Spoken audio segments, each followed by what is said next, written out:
Well, thank you, Rachel. Rachel has just started the recording of today's webinar. Welcome to those who have straight away joined. We have a maximum capacity of registrations today, so as we always do, we're just going to wait a couple of minutes to let everyone who's registered to join in.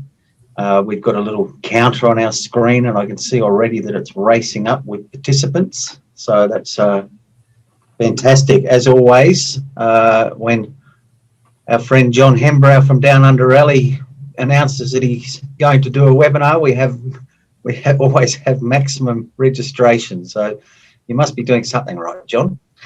That's a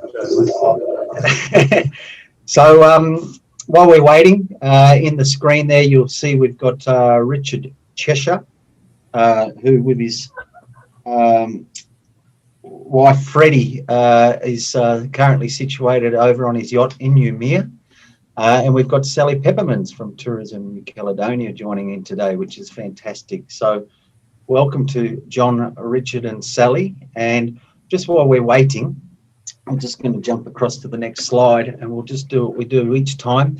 This, believe it or not, is our 24th webinar since we started in April last year. If you want to go back and view any of the Multi-Hull Solutions / the Yacht Sales Co webinars, you can by going to the YouTube channel, the Multi-Hull Solutions YouTube channel, where there's a playlist with all of the previous webinars to be that you can go back and watch in your spare time. Our next webinar will be in 1 month's time on the 27th of May. And that's with Sue Ellen Tompkins, who did a webinar for us late last year, which was fantastic. Sue Ellen brings a very realistic view of cruising, sailing to everyone. And the webinar this time, Sue Ellen was a late starter with sailing, so she's like a mature age sailor. She started learning to sail at a later age. And so this next webinar is all about Sue Ellen having a chat about how she adapted to sailing as a mature age entrant, and how she's then built up confidence from everything from sailing at night time to managing the boat and all the electronics and the navigation equipment. And so that'll be a very, very good webinar to tune into in 1 month's time. And if we flick over the page there, as we do each week, if you want to ask questions throughout this webinar today, you're quite welcome to do so. You have a Q&A button at the bottom of your screen. If you type your question, we will then either interrupt and ask the question if it's definitely relevant to the point that we're making in the presentation at that time, or we'll hold it over to a Q&A session at the end. So feel free to ask your questions. Don't be offended if we don't answer you straight away, but we will endeavour to cover all of the questions at the end. The last time we did a webinar with John, I think it went for about 1 hour and 45 minutes. Now, the reason we allow that to happen is because we're not bound by the restrictions of having another program coming up afterwards. And our objective here is just to gather the information and keep it and capture it as a resource that we can then put on YouTube and people can go back to and refer to. So there won't be any time limits on today's webinar. We're going to just let it flow. If you do need to depart, or if you do need to sign off and because you've got other things to do, don't worry, you can come back and watch it on the YouTube channel at a later date. So it's just, we wanted to make that point clear at the start that we're just going to let this presentation flow today. Myself, I'm Greg Boller. I'm the new yacht sales manager with Multi-Hull Solutions, and in the background who producing today's presentation is Rachel, who has we've worked together on these webinars from the beginning, and we look forward to today's webinar. So now we're just going to flick over the slide, and I'm going to hand over to John, and I'm going to slide into the background. And I wish you all luck with today's presentation. Thank you, Greg, and thank you, Rachel, and good afternoon to everyone tuning in. It's lovely to be here again, sharing what we know about New Caledonia and our offshore cruising. For those who haven't met us before or heard of us before, just a little quick intro for you. My wife and I, Leanne, have been full-time liveaboard cruisers for the past 12 years. We've got about 50,000 nautical miles passed under our keels on both monohulls and multi-hulls.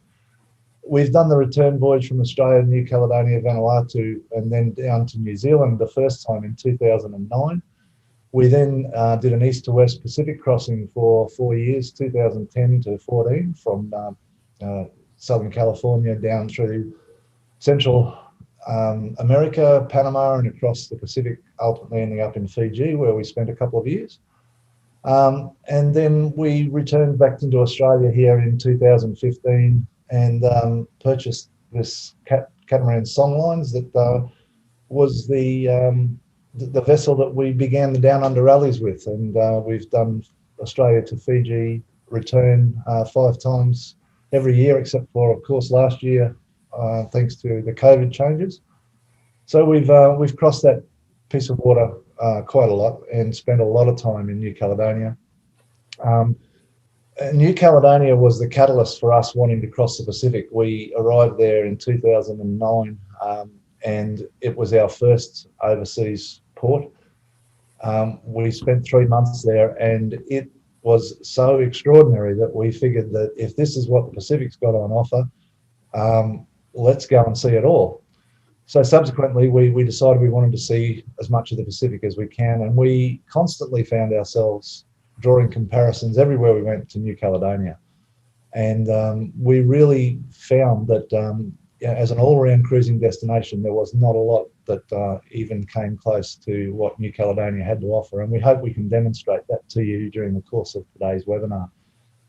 So I've recently have become, I've been introduced in the promos for this webinar as a New Caledonia expert, and my dad once told me that an expert is a has-been and a drip under pressure. So as an expert, I'm not too sure that I wanted to be thought of as an expert, but I've been given the accreditation from New Caledonia Tourism as an expert level 1 as a result of some courses I've done. So I guess I have got some knowledge of a lot of different aspects of New Caledonia, not just the cruising aspect of it. We're very disappointed not to be able to be going to New Caledonia again this year. It was a huge disappointment last year with a number of vessels that had registered, and we were all ready to head off. I think we had 48 in total, and ultimately we weren't able to go. And then again this year, it became evident that we wouldn't be able to go this year again. And there was an enormous amount of interest in some sort of a rally that saw us going somewhere together. And it was suggested that maybe we go up the Queensland coast, or we go down to Tasmania, or we go here or there. But I really wanted to do something that incorporated some overnight passages and some unique destinations. Anyway, we've come up with this Beyond the Barrier rally. So if you are looking for an adventure this year and you want to get out into the blue and experience something different, we've got this going. We've sold out the June rally, but there are some spaces available on the August one. So if you're interested in a cruise, you can see the route there, leaving Bundaberg out into the Coral Sea Islands and Cays, a couple of 100 nautical miles offshore. It'll be a true adventure, a blue water adventure, and we'll give you some ocean sailing experiences as well. In regard to the Southwest Pacific, we produce this magazine each year, and we've just published the 2021 edition of it, and it's got some great information in there about not just New Caledonia, but Vanuatu, Fiji, as well as some really great stories that we've been able to have written by international cruisers that have been cruising extensively in Australia during COVID. So there's some good reads in there and some good information. It's free to download. You can scan the QR code there if you'd like to, or go to our website and download the magazine free, or just view it on our website free. So we invite you to do that and hope you find that of interest. All right, let's get on to New Caledonia. And just before we go, I'm going to play a few videos on and off throughout the presentation to give my voice a rest, to give you a rest from listening to me, and just to show something a bit different. So the first one is one that we've made up. It's just what we like to call New Caledonia, something for everyone.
So they're all our own images and videos and stories there from many years of going backwards and forwards. And as we say, something for everyone. You can see that there's everything from just remote tropical island paradises with sandy beaches and palm trees through to some really entertaining nightclubs and nightlife to enjoy. So joining us today, Greg did introduce earlier, but we've got Sally from New Caledonia Tourism, who've been a great supporter of ours over the last couple of years and helped us really make the experiences our participants have had in New Caledonia that much more enjoyable. Sally's from New Zealand and she's a resident of New Caledonia, as I understand it, but's found herself displaced as a result of COVID. I'll let you tell that story quickly, Sally. Welcome. Yes, thank you, John. Thank you, everyone, and bonjour or bonsoir. So yes, thank you so much for letting me showcasing my beautiful country. As you can hear from my French accent, I'm French. I was born and raised in France, in Bordeaux, actually. And I decided to move from France to New Caledonia in 2002. And I spent 13 years in New Caledonia before I decided to move to beautiful New Zealand in order to promote the destination to New Zealanders to showcase New Caledonia as another option for their holiday destination. So yes, here we are. And your family's in New Caledonia and you're in New Zealand, I believe, is that right? Actually, my husband is presently in New Caledonia. He works as a doctor at the emergency hospital in Noumea. So yes, otherwise the rest of my family is in France. Lovely. All right, well, thank you for joining us. I'm looking forward to my pleasure. You share your experiences and your knowledge with everyone today. Yes. We've also got a gentleman here by the name of Richard Chesher, and many of you may know him as the author of the Rocket Guides to New Caledonia. He's far more than a sorry, that's amateur hour. I forgot to turn my phone off. I apologise. He's much more than an author of a cruising guide, and I've come to think of him as my friend over the years. Long before we were actually cruising and I was sitting in my office dreaming about all the things we were going to do, I came across something that I then since have learnt was the work of Richard Chesher called Thread of Awareness in Chaos. And it was a story that he was sharing about his adventures as a cruiser and all of the things he was experiencing and some of the philosophies of life that he wanted to share with everyone. And it became a really interesting read. It also included the log of the Moira, which is Richard's vessel that he and Freddie have been living on for, I think, 45 odd years now in the Southwest Pacific or in the Pacific Ocean, and for 20 of those years in New Caledonia. Richard's PhD, as you can see on the left-hand side there, he's very accomplished and very modest. He hasn't told me any of these things, by the way. I started to do a little bit of research, and after having known him for some 10 years, I only discovered all these things very recently. So welcome, Richard. It's a privilege to have you here with us. And would you like to say hello to everyone? Thank you very much, John. It's great to be here, and I'm totally impressed by the organization that has been put into this webinar. Seems to be going really well. I'm actually down in the Bay de Prony in the southwest tip of Grande Terre on the Moira, and it's just incredible that we can do stuff like this from such remote locations. And that's one good thing about cruising here in Noumea, and that is that you're connected all the time, no matter where you are cruising around, and it's got good 4G. We don't have 5G here yet, but it's coming.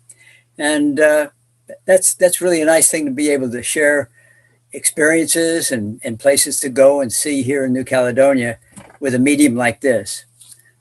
Yes, it's incredible that we can do this, isn't it? And sit there and you're sitting on your boat there and that. Look, we'll get into it. I'm sure that you're going to share some more of your knowledge and your stories with us as we go through. But we'll move on through there now. So what we've done is we wanted to give you a little bit of a virtual cruise in New Caledonia as part of our presentation. And Richard as we said, is the author of the Rocket Guides to New Caledonia, and he's created this really unique little presentation here. He's done two of them, in fact. This first one is just a little introduction to cruising in New Caledonia, as well as a 3-day adventure cruising quite close to Noumea and around. It'd be a great little voyage to do if you had friends coming in to visit you for a week and you didn't want to go too far. As you'll see, there's lots to see and do. So let's just run this video and enjoy Richard's introduction to New Caledonia.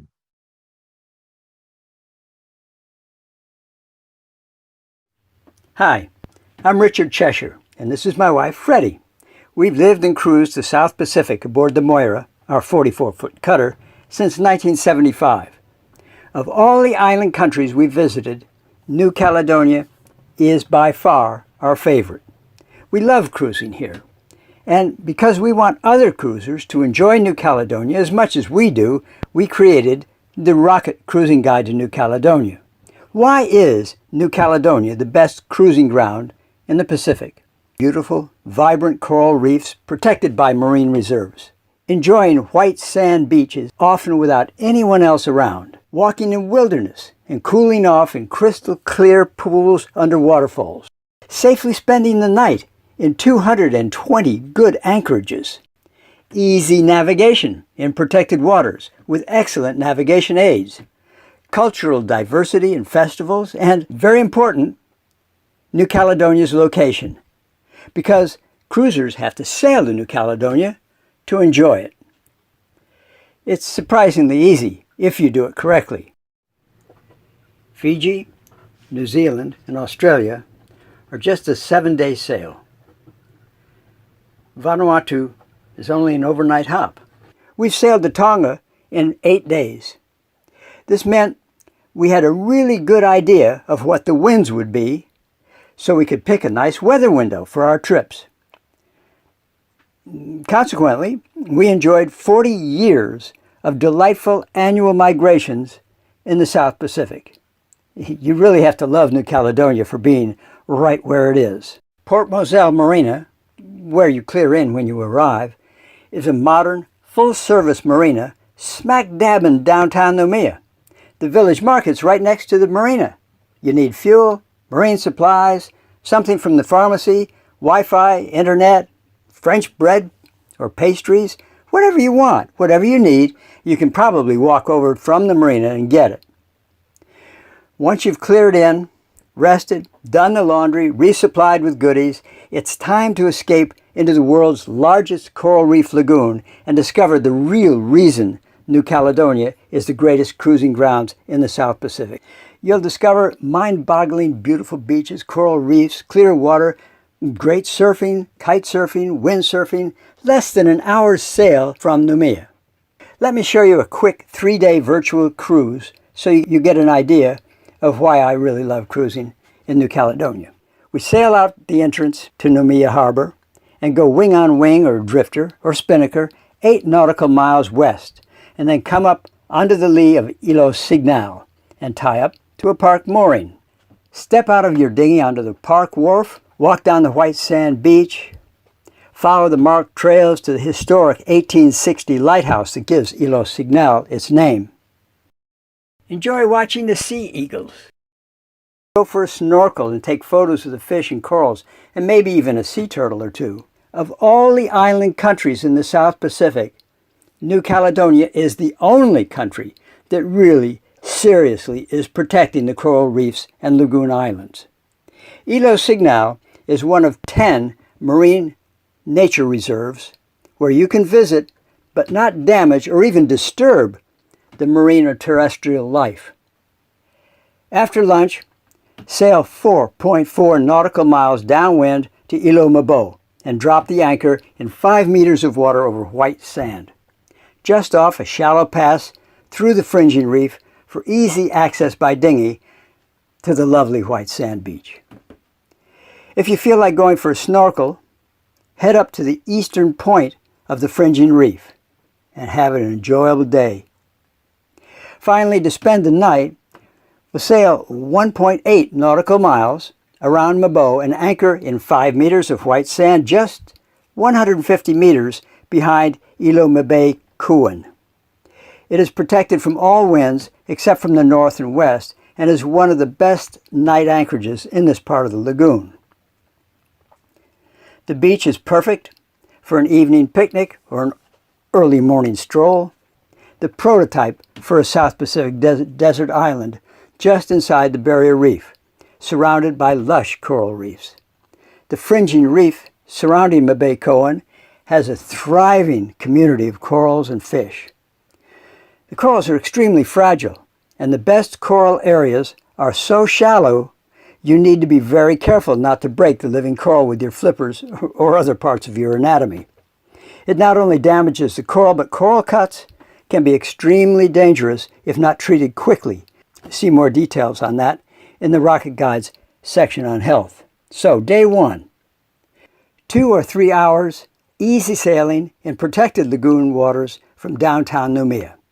3 tropical lagoon islands, clear turquoise water, white sand beaches, vibrant reefs, fresh air. How great is that? You'll probably want to stay at Mabaycoan for a day of fun on the beach and snorkeling over the reefs, and then, after a good night's sleep, set off early the next day to sail 5 nautical miles to Dumbia Pass. An anchor in the sand, never in the coral, just behind the barrier reef. This is one of the most popular surf and dive spots in New Caledonia. Divers love doing drift dives through the pass and exploring the wreck of the Humboldt, sunk in 22 meters of water in 1968 as an artificial reef. After a snorkel expedition on the reefs, it's 4 nautical miles to one of the 20 park moorings behind Îlot Larigny Nature Reserve. Dinghy ashore, and you can beach walk right around the island in 20 minutes, depending on how long you spend, taking photos, basking in the sun, relaxing in the shallow water. There's some lovely reefs, perfect for snorkeling, just a short dinghy ride from the park mooring. From Îlot Larigny, it's 5 nautical miles to anchor in 5 to 6 meters of white sand in the lee of Îlot Goyland and the massive, beautiful sand shoals that surround it. It's a popular overnight anchorage here because, like Îlot Mabaycoan, you can find a spot to anchor protected from winds from any direction. And yeah, it's really pretty. The protected sand flats make Îlot Goyland one of the best wind and kite surfing areas in New Caledonia.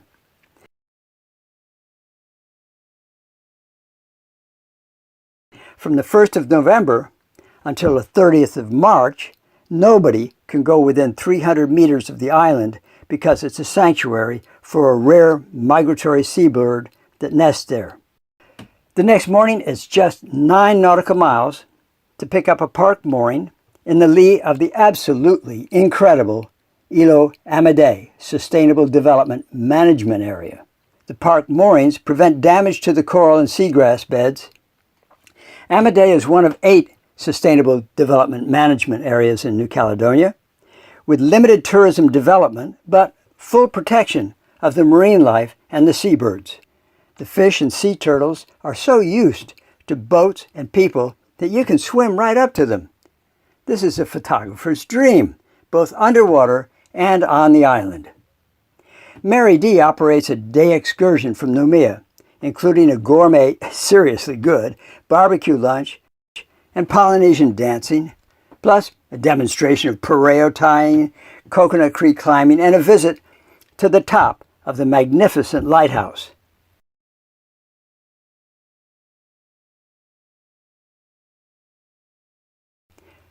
Plus, there's some pretty serious beaching for everyone. Amédée is a don't-miss-it adventure in New Caledonia. In the afternoon, it's a 10 nautical mile broad reach to Îlot Met Sustainable Development Management Area and another park mooring. Îlot Met has some of the finest snorkeling in the New Caledonia Lagoon, with shoals of fish and lots of vibrant living corals right next to the park moorings. New Caledonia's marine parks and reserves are one of the very few places in the Pacific where you can see coral reefs as they were 60 years ago. You can walk all the way around the island on the white sand beach with its extensive shallow sand flats. L'Escapade Resort on Ilomet has a fine restaurant, bar, and swimming pool, often with entertainment in the evening. The next morning you can be back in Noumea after a broad reach of just 3 miles. There just isn't any other island country in the whole South Pacific where you can enjoy anything like this kind of easy cruising and spending up-close time with amazing sea creatures thriving in the beauty of their coral wonderland. Not and be back in time for fresh croissants and coffee with your friends at the Boudamont restaurant at Port Moselle Marina. When you're not cruising the lagoon, there are lots of things to do in and around Noumea. Let's have a quick look at the Rocket Travel Guide to New Caledonia to see some of the restaurants, for example, in Noumea, where they're located and what kinds of foods that they have. There's a lot of really great restaurants in Noumea. French are very, very particular about their food. Some of the restaurants even brew their own beer. There's a casino, beaches,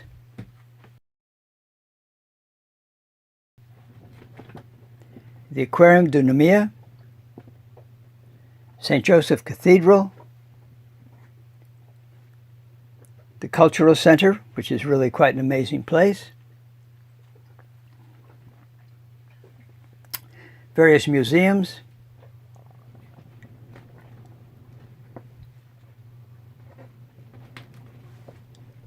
parks to go walking,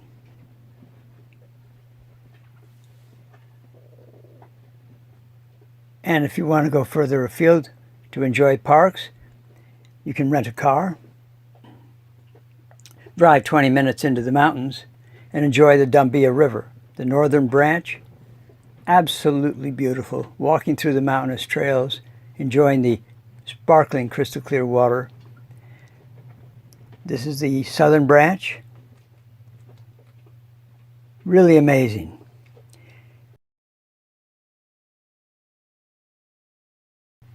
Lots of places you can go for a swim, and it winds up at the dam. That's just a small sample of one cruising itinerary within an hour or two cruising from Noumea. When you set off to cruise the rest of New Caledonia, you'll find a treasure trove of adventures. Do an unforgettable 10-day cruise down through the Great Southern Lagoon to the Isle of Pines. Then loop back via the wilderness anchorages on the southeast tip of Grande Terre. Or take a 15-day cruise to the Loyalty Islands and come back to Noumea via the eastern and southern coasts of Grande Terre. To plan the perfect cruise for you and your crew, order the Rocket Cruising Guide to New Caledonia. How good is that? Fantastic. Richard, 81 years old. One could only hope. That's extraordinary. Well done, mate. I hope everyone else enjoyed it. I've watched it about 5 times and I still get goosebumps each time I watch it. Sally, what do you think? I'm blown away. It's just magnificent. If you're looking for a job, Richard, I'm hiring you. Thank you very much, and I'm glad you enjoyed it, and I'm looking forward to the rest of this magnificent presentation. Well, and we've got another one of Richard's great little virtual tours coming up later on, so stick around for that one. It's quite extraordinary when we get down into that southern lagoon and those islands down there. Alrighty, so if we've decided, righto, that's us, we're going to New Caledonia. Something that people often ask is, do we need to get a visa before we leave? And the answer is no, provided you don't want to stay any longer than 90 days. You will be granted a 90-day visa on arrival. You'll be required to exit the country. And I am speaking here specifically about Australian and New Zealand residents. This does vary from other countries. If we've got international viewers, you might want to just check your qualifications. So I am speaking specifically here about Australian and New Caledonian visa holders. So you'll be required to exit the country within 90 days of your arrival. You can return at any time and use the unused period of that first 90 days. So what that means is you might be there for 30 days, sail off to Vanuatu for 30 days, and you can come back and spend another 60 days in New Caledonia. However, if you spent your full 90 days in New Caledonia and then went off to Vanuatu, you wouldn't be able to return to New Caledonia until a further 90 days have expired. So you need to be out of the country for 90 days after you've been in the country for 90 days. I hope that's not too confusing, but essentially what it means is that you can stay in the country for up to 180 days in any 365-day period, but not consecutively. Now, we have had some people that have left New Caledonia and been there for 85 days and thought, oh, we're going to sneak out and go to Vanuatu and clear in there and stay there for a couple of weeks and come back and get our visas reset and get another 90 days. Some have been lucky enough to have that happen, but very many have not been, and they've been told, well, that's lovely, welcome, but you can only stay another 5 days, your visa's going to run out. So just be aware that there are those restrictions. If you were to take the boat over and be there for a couple of weeks and fly home, the visa will stop and you'll only have used up your 10 days or 14 days or whatever it is, and you'll be able to come back and use up the rest. But a maximum of 90 days in any 180 days. Make sure your passport's got more than 6 months before it expires, and as of January 29, you must have proof of medical cover and travel insurance. And this is a requirement. It's not something that is going to look the other way if you haven't got it. You'll need to have travel insurance with proof of repatriation and medical cover to be able to be granted a visa when you arrive. There are one-way letters that are required if you've got crew arriving in to visit you on the boat and they're not flying back out. So if they've arrived on a one-way ticket, you're going to have to get a letter from the Immigration Department in New Caledonia saying they're allowed to arrive in New Caledonia on a one-way ticket. We give you all of this information. It's far too much to explain here and now, but it is worth knowing that these things are little idiosyncrasies that you'll need to be aware of. And it's not unique to New Caledonia, by the way. Vanuatu, Fiji, all these places are very much the same in regard to this one-way letter thing.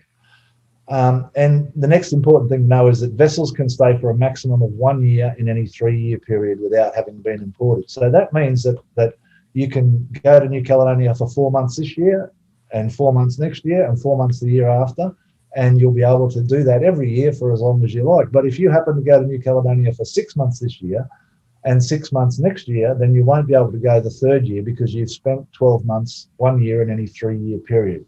So it's very important to understand that, and they are right onto it. Because we've visited so often and we've spent a lot of time there over the years, we have got to a situation where we almost ran out of our 3-year period. So just be aware that you can't just go there indefinitely. And sorry to interrupt, John, if it was the it would be, is it 7.5% or thereabouts? Or look, there's a lot of things in respect to that that'll be determined, whether it's duty and tax and so forth. Yes. I probably couldn't comment, Greg, at this point. Okay. Alrighty, so that's visas. So where do we leave if we're going from Australia? Look, we've always left from the Gold Coast. We haven't always left from the Gold Coast. We now choose to leave from the Gold Coast. We've had a couple of trips that weren't quite so enjoyable when we've left from further south for various reasons. But our basic reason for saying the Gold Coast is that we get periods of westerly quadrant winds, which are often experienced in southeast Queensland during May and June, and they allow us to clear the coast sooner and provide us with calmer seas for the commencement of the voyage. If we do need to sail south, if that is prudent to get some east-southeasting in for the latter part of the voyage in case the trade winds come around on us unexpectedly, then we can do so easily with the current. The important thing to understand is that when we're leaving from ports further south, we've got that east coast current to get across, and that can have a significant impact on the speed of the voyage as you're trying to depart the coast. Whereas by leaving from the Gold Coast and heading south with the current down to the latitude of Coffs Harbour, say, but perhaps a couple of 100 miles offshore, we've achieved the same goal of having that better angle. And of course, if we don't need to and we've got the right forecast, we can avoid doing that and sail closer to a rumble. Look, the other thing about waiting in Coffs Harbour for a suitable weather window, it means being an open roadstead rolling anchorage, unless you're lucky enough to be able to get into the marina, which it can be difficult to get a casual berth in. And there are fewer marine services there if you need something replaced or repaired at last minute. So for various reasons, we feel that the departing from southeast Queensland, aka the Gold Coast, is the best option. How far is it? So 780 nautical miles from Southport to Noumea if you were to sail the rum line. How long is it going to take? So that's answered with how fast do you go? And I won't read all these out, you can read them, but depending on the speed of your boat, it's going to take somewhere between 6.5 days to as fast as 4 days, or perhaps even quicker if you're a faster boat. But so yeah, look, if you allowed 7 days maximum on some of your more heavier, slower monohulls up to your fast performance cruising catamarans, you could be there in as little as 3.5 or 4 days. Arrival formalities, and this is just an overview. One of the joys of New Caledonia is it's free to check in. There's no fees for customs, there's no fees for biosecurity, there's no fees for anybody. It's all free. So you arrive at Port Moselle Marina, and by the way, Noumea is the only port of entry into New Caledonia. You cannot arrive in the country from overseas in any other location unless you're part of an organised event such as the ones we run into the Loyalty Islands, where we fly the officials in to meet the boats and get you a full inward clearance. But Noumea is the only port of entry. Once you're there, all of the customs and biosecurity typically takes place at the marina, and then once the biosecurity have been and customs, you then do a walk to the immigration office from the marina, about 25 minutes or so, and you'll do your immigration, get your visa, and you'll be back in the boat.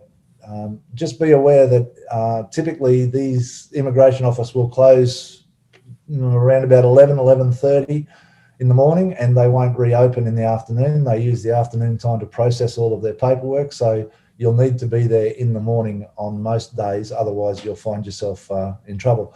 Doesn't really matter unless it's a Friday. Often people seem to arrive at Friday and they get there at midday and they realise they can't do anything until Monday, and they get quite frustrated because it's not open in the afternoon. So just be aware of that.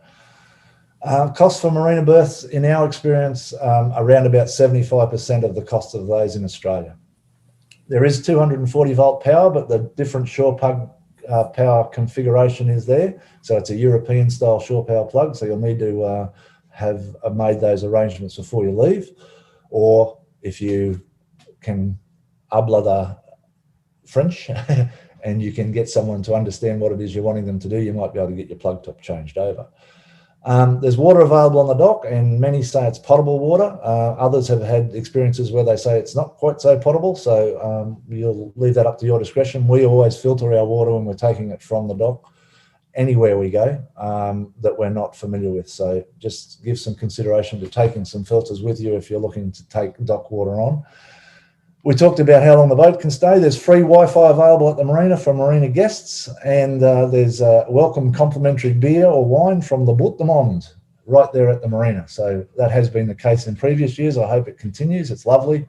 You go and check in the marina and they give you a couple of free passes to go and get a free beer, which is just a wonderful way to start your adventure. So that's arrival formalities. There's not too many formalities in New Caledonia, but this is one that people perhaps aren't always aware of, and it's very important. I'll let Sally pronounce this. I always say la coutume, but I'm not sure that I've got that right. Sally, how do we say this? La coutume. You did it well. That'll be the first time. So this is a traditional gesture. It's important to understand that, especially when we're cruising in the islands in the south and the east and the loyalties in these places, that these islands are the homes of these people, and they actually do also have the rights to the water areas in front of their homes, and it is their backyard. They're often living out of these lagoons. They're fishing there, they're gathering food, and it is a resource for them that is very important. If you imagine that someone just came and set up in your backyard, in your front yard with their RV, and then sort of wanted to plug their power into your shore power and do all those things into your house and just live in your front yard for a few weeks without your permission, I imagine you probably wouldn't be too excited about it. Well, essentially, that's what we do in our yachts. We just rock up in our yachts and drop our anchor and start living in people's front yards for a few weeks. And it's we need to make sure that we're welcome, and we need to make sure that it's okay, because there are some times when these guys close these areas to allow them to rejuvenate. They stop fishing there themselves. They do all sorts of things to make it sustainable for them. And we go in there without knowing what's going on, and we become very much unwelcome. It's as simple as going ashore and making this traditional gesture of lakutum with the chief or the appointed recipient within the village. And you can do many things. You're welcome to give gifts of all kinds of different things that will be very welcome. But what you must do is follow the traditional gesture, which is 1,000 francs, equivalent to about 12, 13 Australian dollars, and some material for the ladies or the gentlemen to make walls in there. They use this material for all sorts of things. They line the walls of their traditional homes with them. They use them for clothing. They make mats out of them. They do all sorts of things. So this material, you'll take a 2 metre by 2 metre piece of that material as a minimum. That's right, Sally, is it 2 metre by 2 metres? Yes, that can vary, but yes, that's the traditional measurements. Yes, that's right. Yes.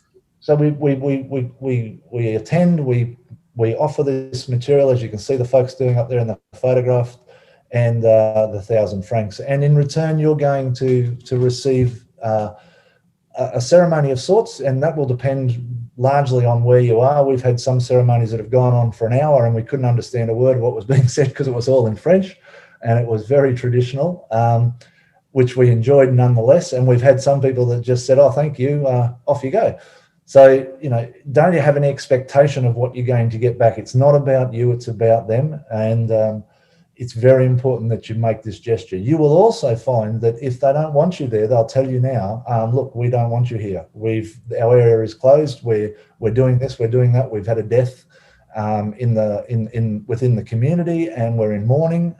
There's all sorts of things that go on that are much different than we are used to. So yeah, look, just make the effort and do this. Your experience will be that much better for it, and everyone that comes after you will also have a much better experience. Have you got anything on that, Richard? Or No, I think you've covered it very well. okay, alrighty, moving on. Our must-have cruising guide. So Richard demonstrated his guides earlier. If you're going to go to New Caledonia, this is just a part of your cruising expenditure. And honestly, if you don't have them, you're doing yourself an injustice. You can sail past places. You'll sail past places not even knowing what exists there. Waterfalls and wonderful hikes and village ruins and all sorts of things, and you will have no idea that you've just sailed past something that was an extraordinary experience. By having these guides on board, you can make informed decisions about what you are going to see and what you're not going to see. You can't see it all unless you're going to be there like Richard for 20 odd years. And everyone's got a different, some people don't want to see anything but sandy beaches and palm trees. And so therefore you've got a lot of choices, but other people want to experience different things. They want to be able to go ashore and do a hike. They want to be able to dive on the pinnacle. They want to be able to do different things. And the guides are going to make sure that you've got, you're fully informed as to what's available for you, as well as the safety of the anchorages from a weather perspective. It's just an invaluable resource, and you can buy it through us if you wish to and get a 10% discount for everybody that visits our website and would like to buy the Rocket Cruising Guides. You can get a 10% discount. If you happen to join one of our rallies, you get a 20% discount, but we have to actually install the guides for you. So let's just work on a 10% discount now. If you'd like to get these guides, you can get them from our website. Alrighty, so we're going to have Sally chat with us now, and so while she gets her thoughts together, I'm just going to play this quick little video to introduce Sally Yes. and New Caledonia. So here we go. Here we go. Going well.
Away you go, Sally.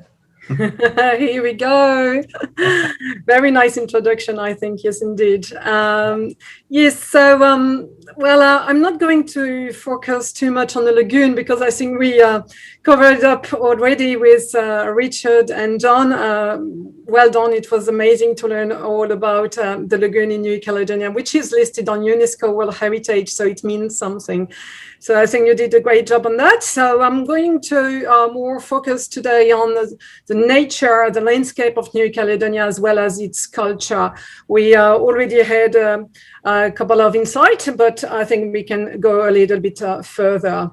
But if you go to the next slide, one of the questions I always have is what the weather like, what's the weather in New Caledonia? And I would say we have one of the best in the world because it's only subtropical. It's not a tropical destination.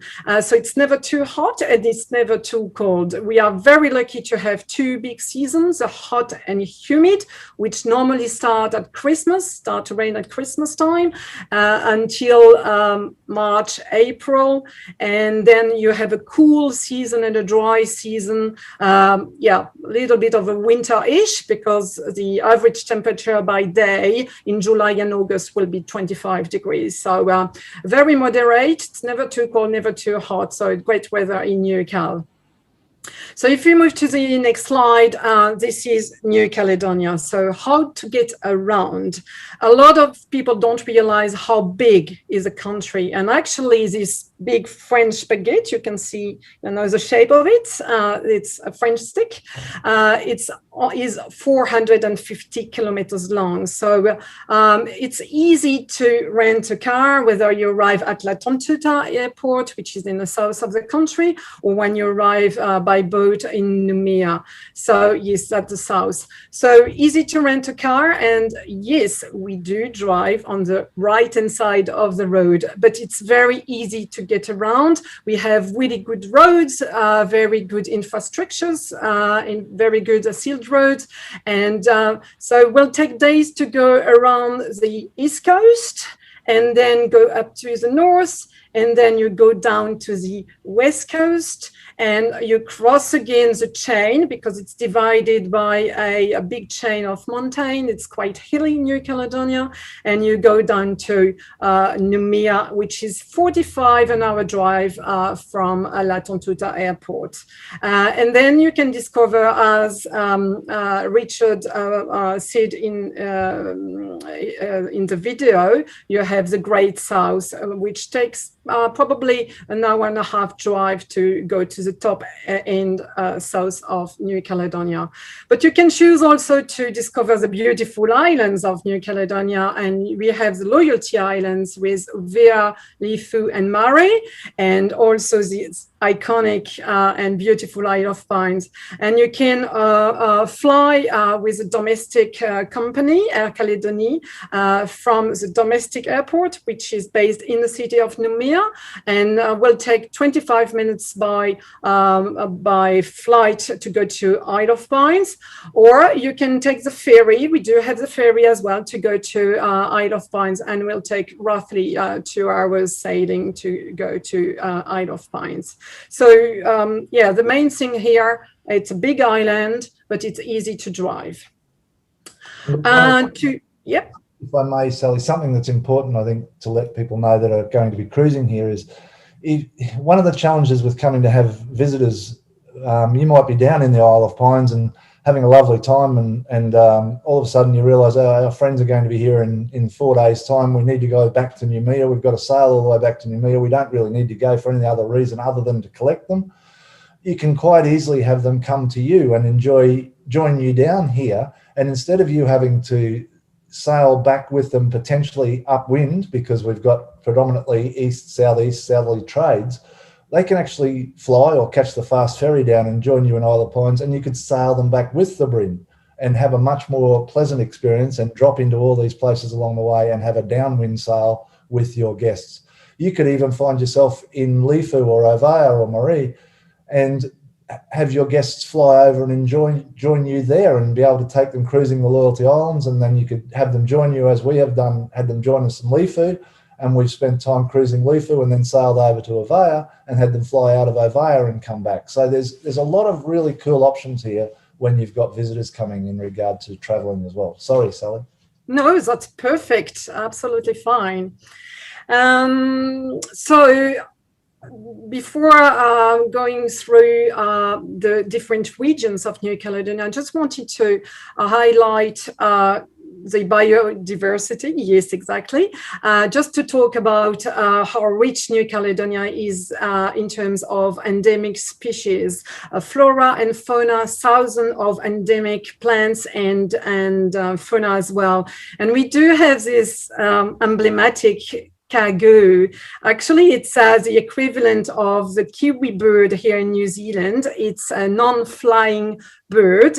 It's like a big pigeon, and it's a non-flying bird because it lost its ability to fly because in New Caledonia there's no predators, and so it's a good transition to tell you that there are no dangerous animals in New Cal, no big spiders or reptiles or all those sort of things. We do have the mosquitoes, but I'm afraid they are everywhere. So on the next slide, biodiversity means as well something special thanks to the soil. Indeed, in New Caledonia is a rich country thanks to the mining industry, one of the biggest producer of nickel. So the nickel is everywhere, and you will see throughout the country, at the top of the mountain, some scratches. It's all about mining sites, and because of this mining, this nickel, we do have a big diversity of landscape as well. Anything from the humid forest, the evergreen, to the dry bush and the savanna. So very different options there on the landscape. So this is it. Have it all in one trip. 1 day trip, different world. Whether you want to experience the Frenchiness of it, so obviously no need to go to do 24 hours on a plane to go to France or to Paris. We have the French Riviera just right there. Best beaches on earth, riding a horse like a cowboy, meet the kanak, and it was so nice described in the video. The gesture is very important. Yes, you can meet with the local. It's doable in New Caledonia. But if you want to be active, there's a lot of adventure and sports and activities to do in New Caledonia as well. So a quick word about the accommodation, the range of accommodation. Actually, there's a little bit for everyone in New Cal, from low budget to high budget. Whether you want to stay in a camping or in a youth hotel, to wonderful and very luxury hotels, 5-star hotel and 4-star hotels, including service apartment if you want to have your own kitchen and do your stuff. There's plenty of different options there too.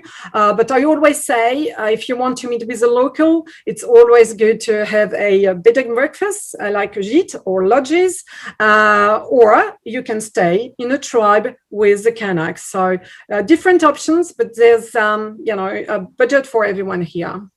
Especially important when, although we're bringing our homes with us, the majority of us, we're going to perhaps want to go for a road trip and get off the boat and spend a few days touring, and to know that the variety of accommodation is there and it's affordable. And of course, when we have our friends flying out, sometimes they might want to stay on and enjoy some luxury accommodations as well. So good to know that, Sally.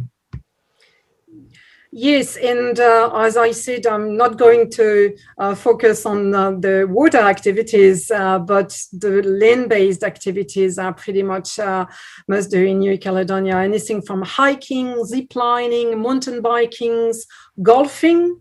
Actually, we have 4 golf courses in New Cal, and one of them is called is based at the Sheraton Diva. It's the Sheraton is a 5-star resort, and we have one of the best golf course in the South Pacific, 18-hole international level, designed by Pete Dye.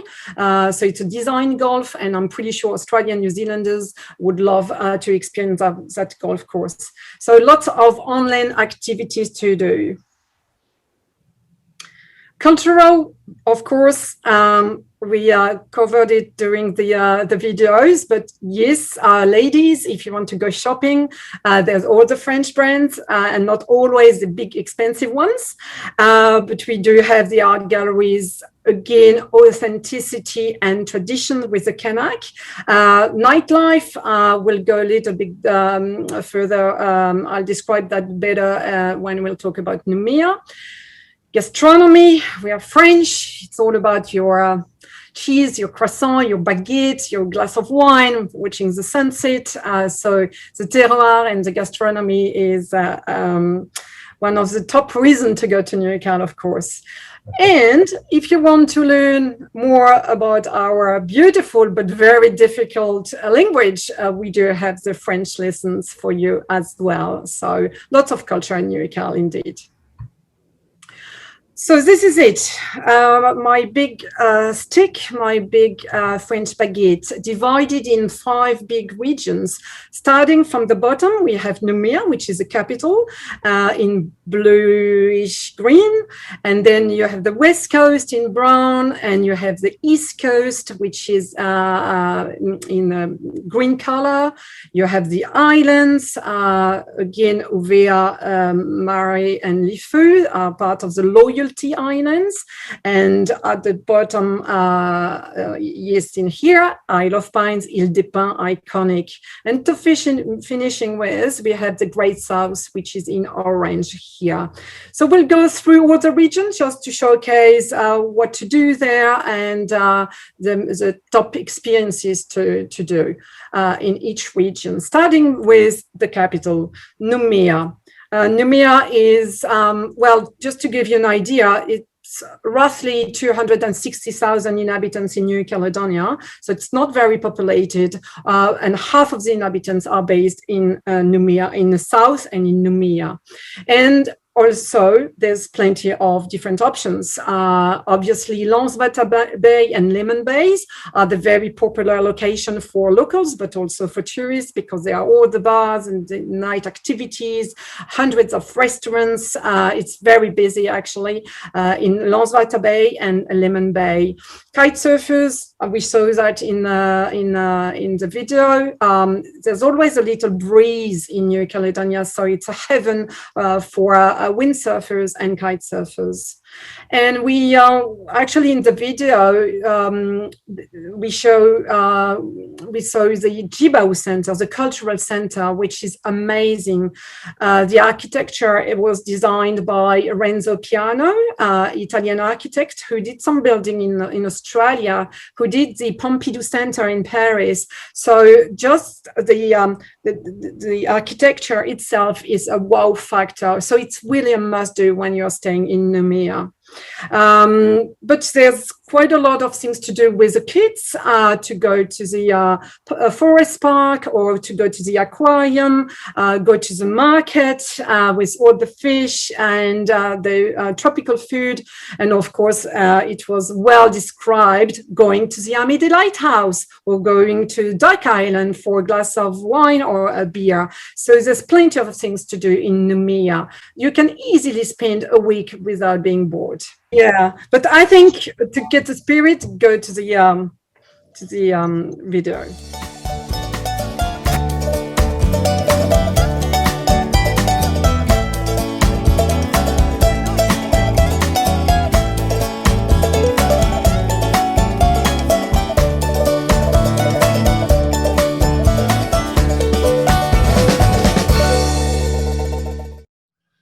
Yes, you. I've had quite a few people complain that they put on a lot of pounds. Yeah, well, that's so good. When you're on a holiday, you're not on a diet. Come on. That's a very good presentation. Just wanted to chime in for a moment, folks, to give you an update. We have been going for an hour, but as always, very informative. And we've still got a very good number of people tuned in and watching. So there's been a few questions, so we do need to set aside a little bit of time at the end for some Q&A. But I just want to give you an update and say that it's going very well. But production's very good, and I'll let you keep going. Thank you. Greg, I guess something that's a burning question that we haven't addressed yet, and we may want to, is when we'll be able to go. Is that a question we're getting asked? You still there, Greg? Yeah, sorry, mate. It hasn't been, but I don't know. I think we're all in tune at the moment and realising that we can't do these things at the moment, but that doesn't mean we can't in the future. And I also think for all of us who've been a little bit entrapped as we are, it's just nice to see what we can do when it all opens up again.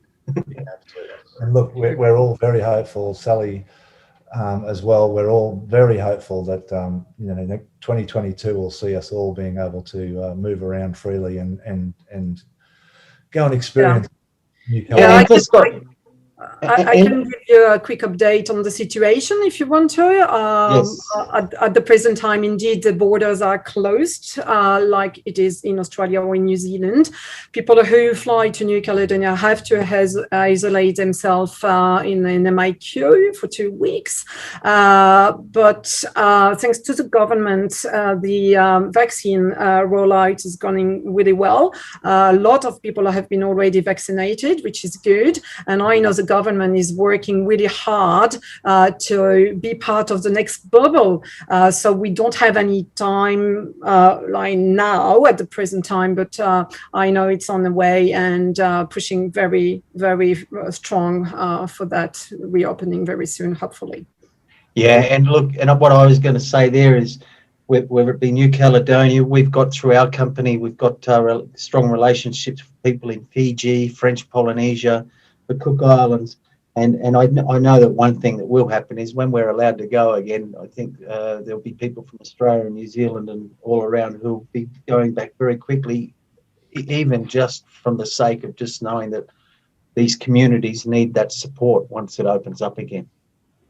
Yeah, well, the situation at the present time with the COVID is under control, and people are enjoying life. They are back to level 1 and need something for Kiwis. So they gather together, they don't wear a mask. So everything is open now. They are very, very lucky to enjoy that, and they want to keep it safe. So there's a protocol and process, to go through New Caledonia as soon as we will reopen. So to keep it safe and to welcome New Zealanders and Australians very soon again.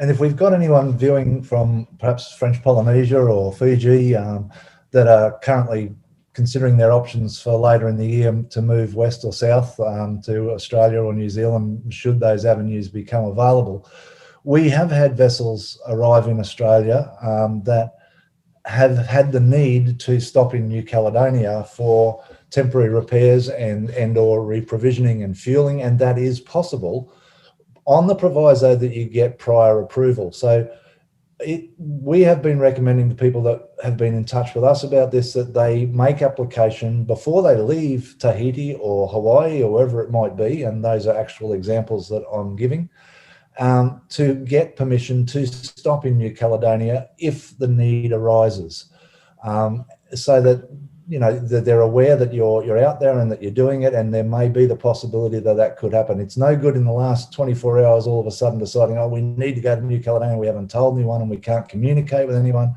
and arriving there unannounced. So to their credit, they have been very accommodating in genuine situations of need, and the agents there, which we can put you in contact with if you let us know, very happy to oblige and help you make prior arrangements if you do need to stop there in a case of force majeure. And John, do you know if the authorities take into account the time that you've been at sea and bring that into consideration in the length of time you have to quarantine? No, not at all. The country isn't open to visitors, so therefore the time at sea isn't even a cohesion. There's no way to get an exemption to visit New Caledonia. What I'm referring to is a force majeure situation where you need to just refuel or reprovision, and they will make arrangements for you to take an anchorage somewhere that they consider to be safe and quarantined whilst those essential services are provided, and you'll have to move on. So you won't be allowed to just hang out there for a month. For however long it takes to address your needs, you'll be allowed to do that in a managed and quarantined manner. Okay, thank you. We can move on, I think. All right, Sally. So Isle of Pines. Yeah, Isle of Pines and the Loyalty Islands and the Best Lagoon, because as a sailor, I think that's a must do. But I think we are going to play a video, I think, yes, or yeah. So Sally's going to talk to us a little bit more about just like we've done the highlights and the bits and pieces, but those that have been hanging out for it, we thought we'd bring in now Richard's 10-day cruising plan to the Isle of Pines, and again, in a very similar format, a virtual cruise as per the last one. Let me show you a 10-day cruise plan from Noumea through New Caledonia's Great South Lagoon to the Isle of Pines and back again. 5 days of sailing and 5 days of exploration. The first day is from Noumea to Ilomato, 24 nautical miles upwind.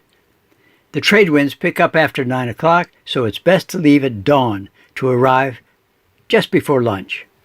Enter Ilomato's small lagoon through a 5-meter deep channel on the south side of the island. Shallow reefs protect the anchorage from winds from any direction. But if winds over 20 knots are expected from the south or southwest, be sure the anchor is well dug in. The bottom is sand with good holding in depths of 5 to 10 meters. You need to be very careful not to drop the hook where your anchor or chain will damage the corals. You're going to love Ilomato. Enjoy the beautiful beach down at the southern end of the island. Fabulous soft white sand beaches, or the beach at the north end of the island. You can take a walk up to the top of the hill and get a panoramic view of the anchorage. Snorkeling in the calm, clear lagoon water is fantastic. This gigantic coral head, thousands of years old, is on the north side of the big coral shoal in the center of the anchorage. Ilomato's fringing reefs have an amazing variety of colorful fish and corals in water depths of less than a meter. Here is an example of why you need to be extremely careful not to drop your anchor or anchor chain on the dark coral reef patches scattered about the inner lagoon. You do not want to destroy these delicate corals. But don't worry, there's plenty of room to anchor clear of the coral patches. Spend the day exploring the coral reefs surrounding the anchorage and getting to know some of the more interesting lagoon inhabitants. The next morning, exit through the Southeast Pass and sail 10 nautical miles to Ilaiua. Anchor anywhere along the northwest coast of Ilaiua in 5 to 10 meters of water. The bottom is white sand with scattered coral patches. Be careful not to drop your anchor on the coral or let your anchor chain drag over them. Ilaiua's brilliant white soft beach is unforgettably beautiful, and if you're there during the week and not on a holiday, you'll probably have it all to yourself, with the exception of the seabirds. Iua's fringing coral reefs are a sheer joy to snorkel over. The water just the right temperature and crystal clear. This is the reef on the northwest end of the island. And here is the reef on the southwest end of the island. In the afternoon, up anchor and sail through the Southwest Pass 5 nautical miles to Ilakoare to spend the night. You can find shelter from winds from any direction at Kauare, but only by changing anchorages. This is the anchorage for typical southeast to southwest trade winds. 6 to 7 meters of white sand, excellent holding, 4 meters of water right up to the fringing reef. This is the anchorage for west or southwest winds, 7 to 9 meters of water, white sand. And this is the anchorage for northeast to southeast winds. You can anchor anywhere along the west coast of Kauai in 4 to 9 meters of water. As always, avoid anchoring in the dark patches because they are fragile corals. The easiest access to the beach is on the southwest end of the island.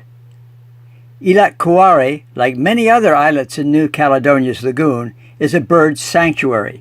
If there is a red flag flying on the island, the birds are nesting, and you must not go ashore or disturb them with loud noises. As in Ewa, snorkeling on the coral reefs around Islet Kauai is magnificent. Here is a look at the corals on the east side of the reef, just to the north of Kauai, about a 5-minute dinghy ride from the anchorage. This is the reef on the southeast side of Kauai. Just a glimpse of the fun to be had here. You might want to spend an extra day enjoying the beach and the reefs. In the morning, exit through the South Pass, sail 38 nautical miles to Kuto Anchorage on the Isle of Pines. Anchor anywhere your draft allows outside the turning basin for the ships approaching the main wharf, and do not anchor near either of the wharfs. Holding is excellent in white sand, the 2-meter depth contour runs about 100 meters off the beach. Isle of Pines is a popular tourism destination, and there are lots of fun things to do here. If you're into trekking, follow the trail from Kuto up to the top of Mount Naga. The trail is 2 kilometers long and starts 1.5 kilometers from the dinghy wharf. It's an uphill climb, but only steep in a couple of places. You'll be rewarded with a panoramic view of the Isle of Pines.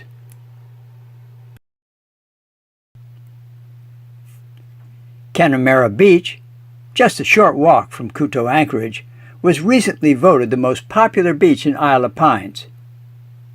But I personally think Kuto Beach is even more beautiful, and it's right there next to the anchorage.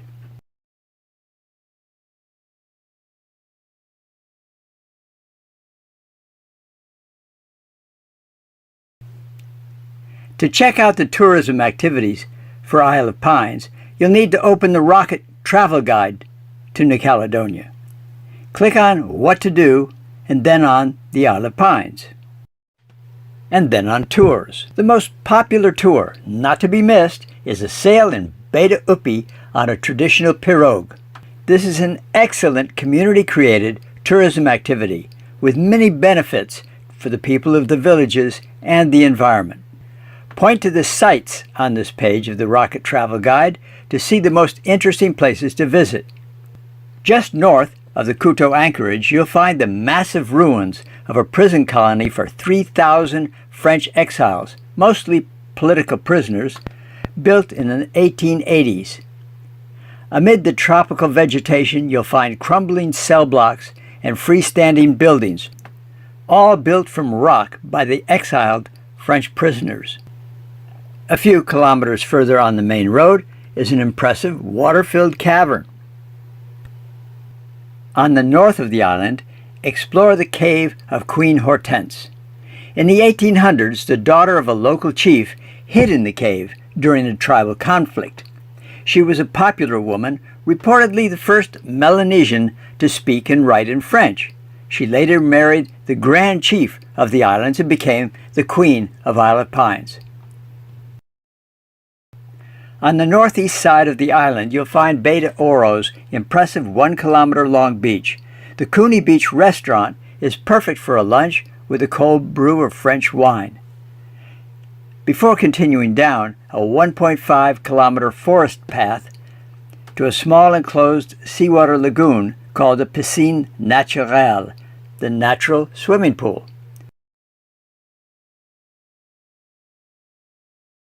It's surrounded by the towering pine trees that give the Isle of Pines its name.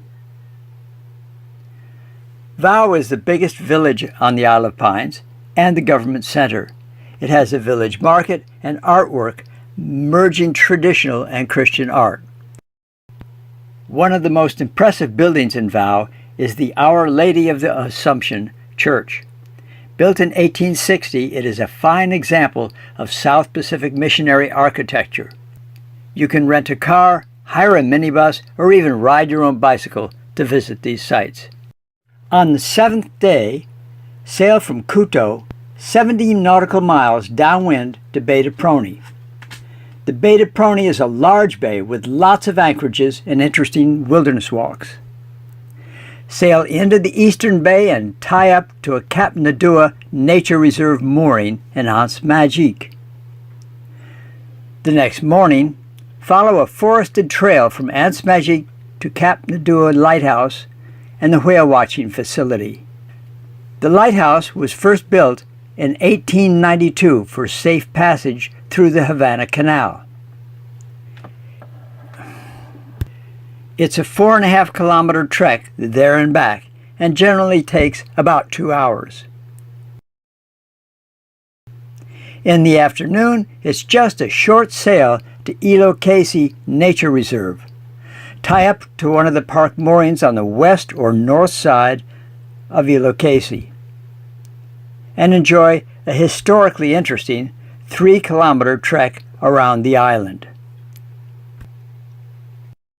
The walk begins at the park wharf. It's a well-marked trail with signs describing the historical points of interest.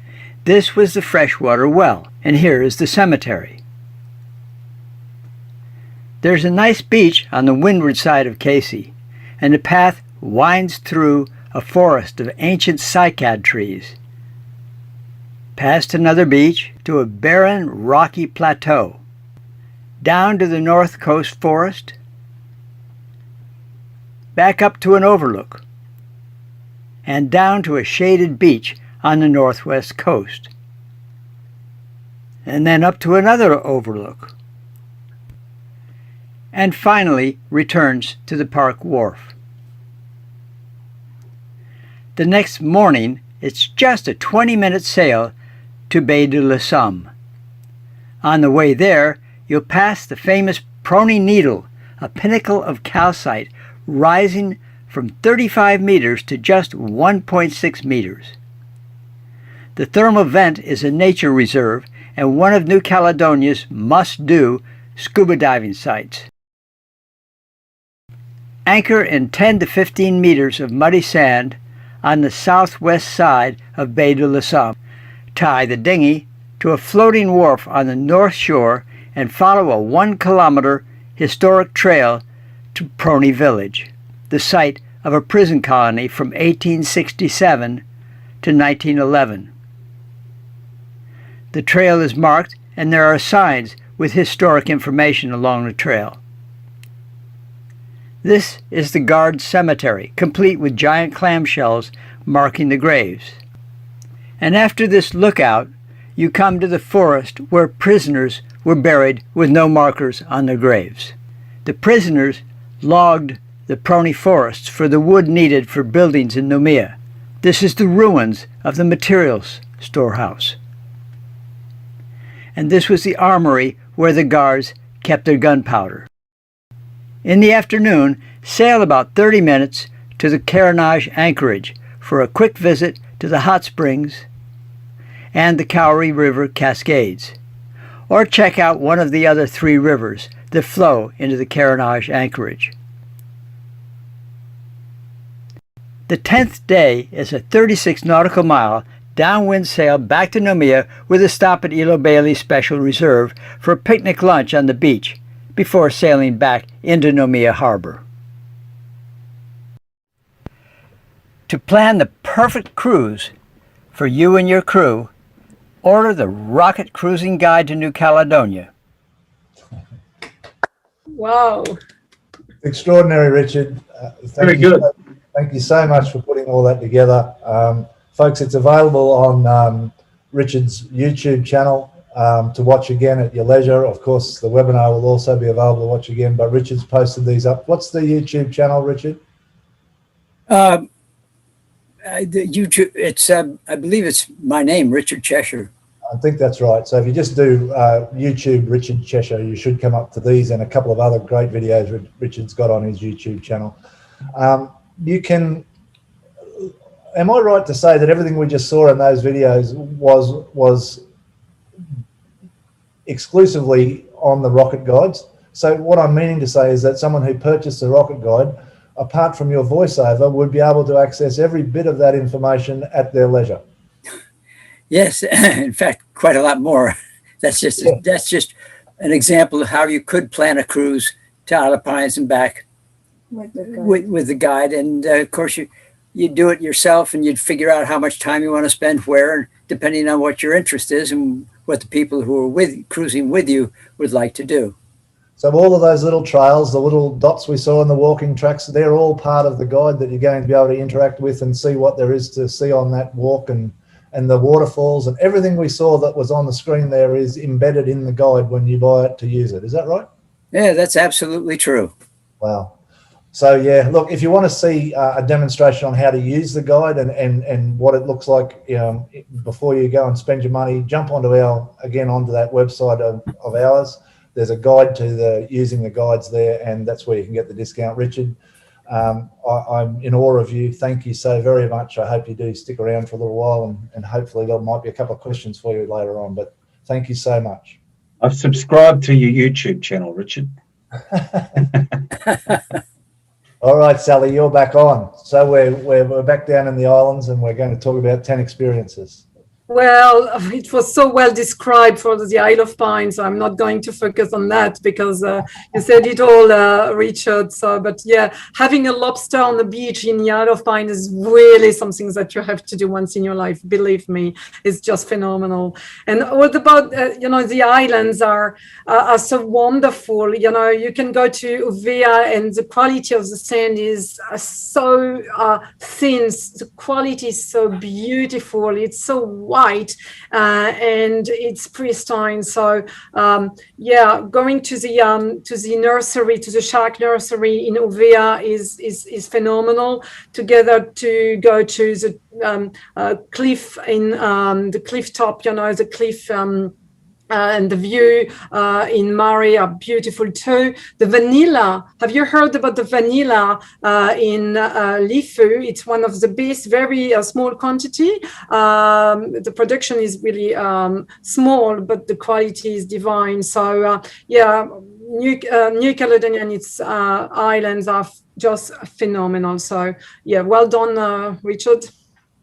Thank you very much, Sally. And by the way, all of that information you just talked about, the tours, the things you can do and see in the Loyalty Islands, that's all on the Rocket Guide, exactly how you can get there and what you can do when you're there.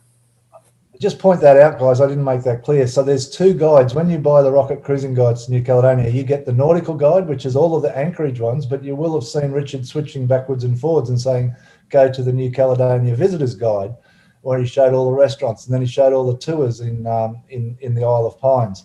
You get both of these guides. They're individual. They're totally separate from each other, and you get both of those when you purchase the guides. Yes, in fact, the tourism guide was actually done in coordination with the Tourism New Caledonia, and it was done as a training facility for a training utility for travel agents around the world.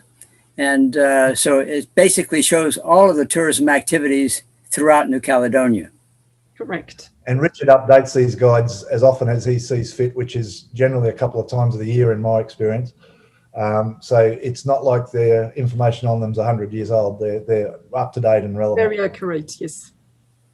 Just while we're there, I've got a lot of questions for the end, but there was one question. Can I clarify? The guides are either in a book form, as in a hard copy form, or you can get them electronically. Is that correct or incorrect? No, that's incorrect. They are strictly a program, primarily for desktop, but it can also work on Windows tablets.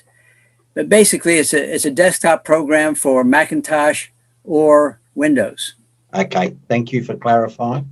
And it is important to understand, guys, that the best experience you're going to have with this thing, because of the amount of interaction that you're able to have with it, is to use it on your desktop machine. So on a laptop, to get the full functionality from it. Yeah, as a matter of fact, if you put all of this information into a book form, first of all, because there's thousands of photographs, high quality color photographs. If you put all of that and all of the information from the that's on the cruising guide on paper, it would literally fill up your boat. So, and of course, it's updated, Richard, as I mentioned earlier, and those updates are free, aren't they? yes, the interesting thing is too that it's unlike a book. With a book, there was a cruising guide here for many years. It was the last published version was in the 1990s, but unlike a book or a PDF form, you can find things instantly. You can go from literally anywhere in New Caledonia to anywhere else in New Caledonia, including all the way up to the Chesterfield, to the Intracastro Islands, down to the Alpines. You can go anywhere in 2 clicks, instantly find whatever you need to see. And there's a good index as well. Okay, very good. All right, so can we move along?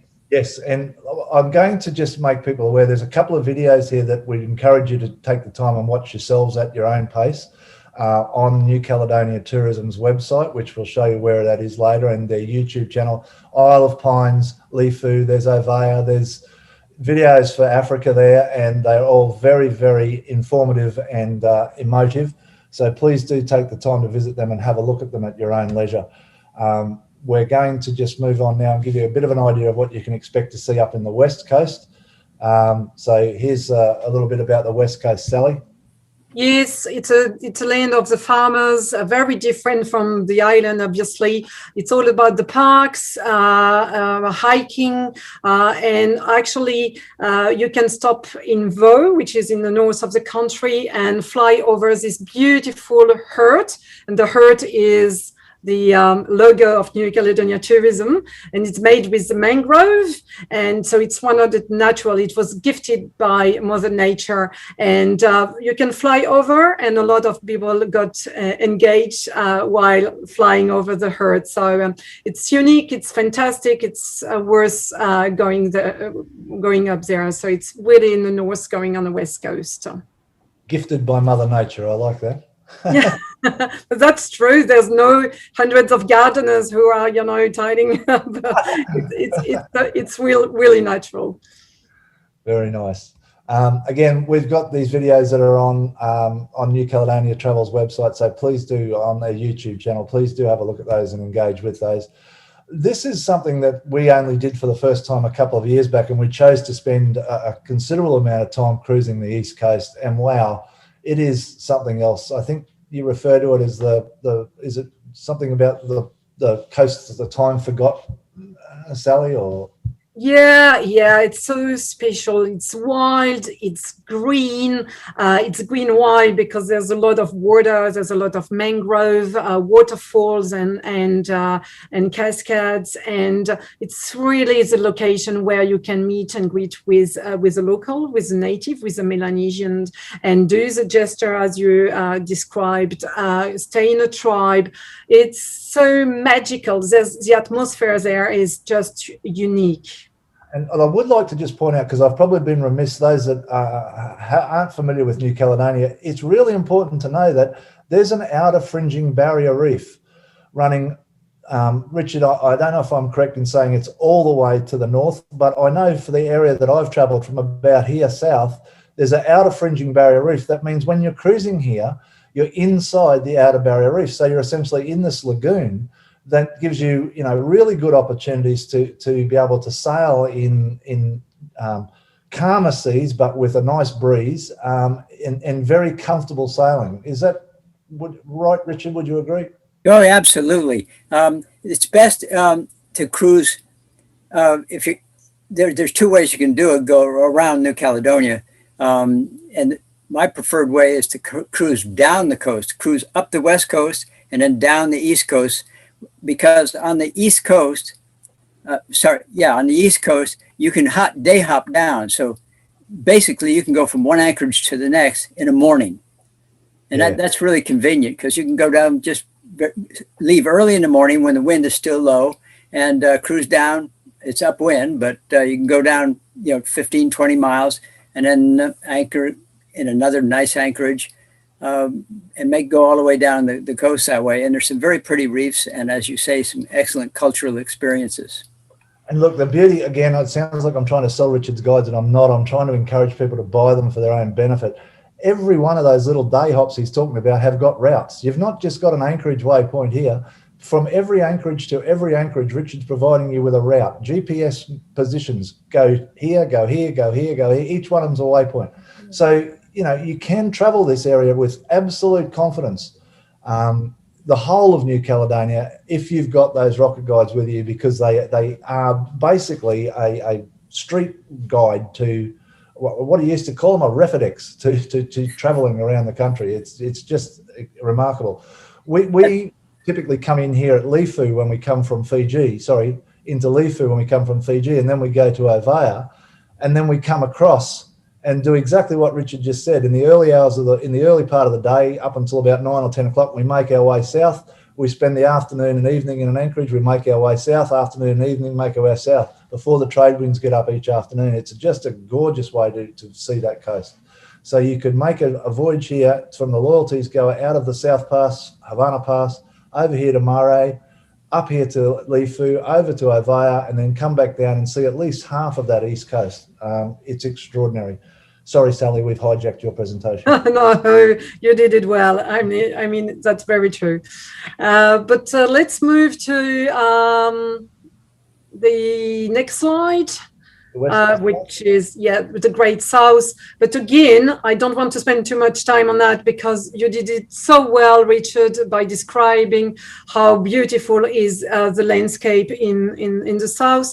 Actually, the soil is red, like the red center in Australia, like Uluru, and you can do lots of activities again, from biking, hiking. The Blue River Park is fantastic, and if you are lucky, you can see this little cargo here and around. Just a little bit of local knowledge tip for you there. You might want to pack a pair of old sneakers, walking shoes that you don't particularly have any sentimental value to, because it's probable that they will never be white again. That's very true. It sticks a lot. If you walk on your white decks with them on, it's probable that you'll have red marks on your white decks for some time. My Rockner anchor is still the colour of that hill.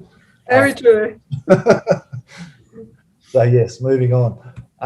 Okay, look, this is New Caledonia's YouTube channel.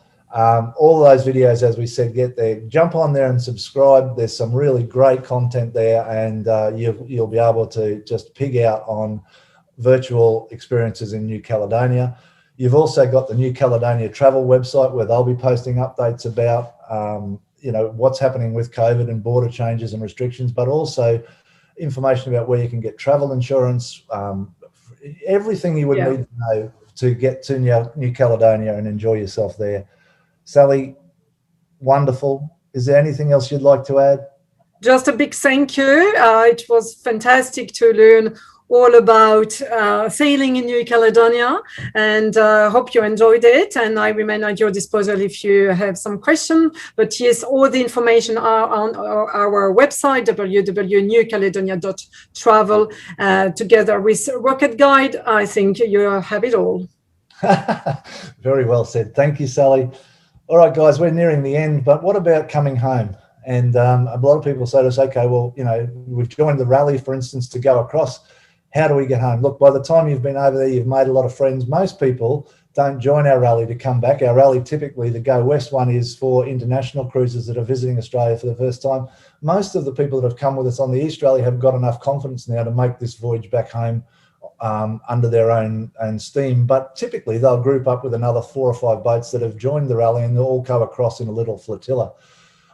Not to say we don't want you to join our West Rally, but again, most people, choose to do this themselves. There is a wonderful opportunity here if it's available to you, and I must stress, if it's available to you, Chesterfield Reef. It is recently been declared a marine reserve, and it is an extraordinary destination, but it's out of bounds unless you've been given permission to go there.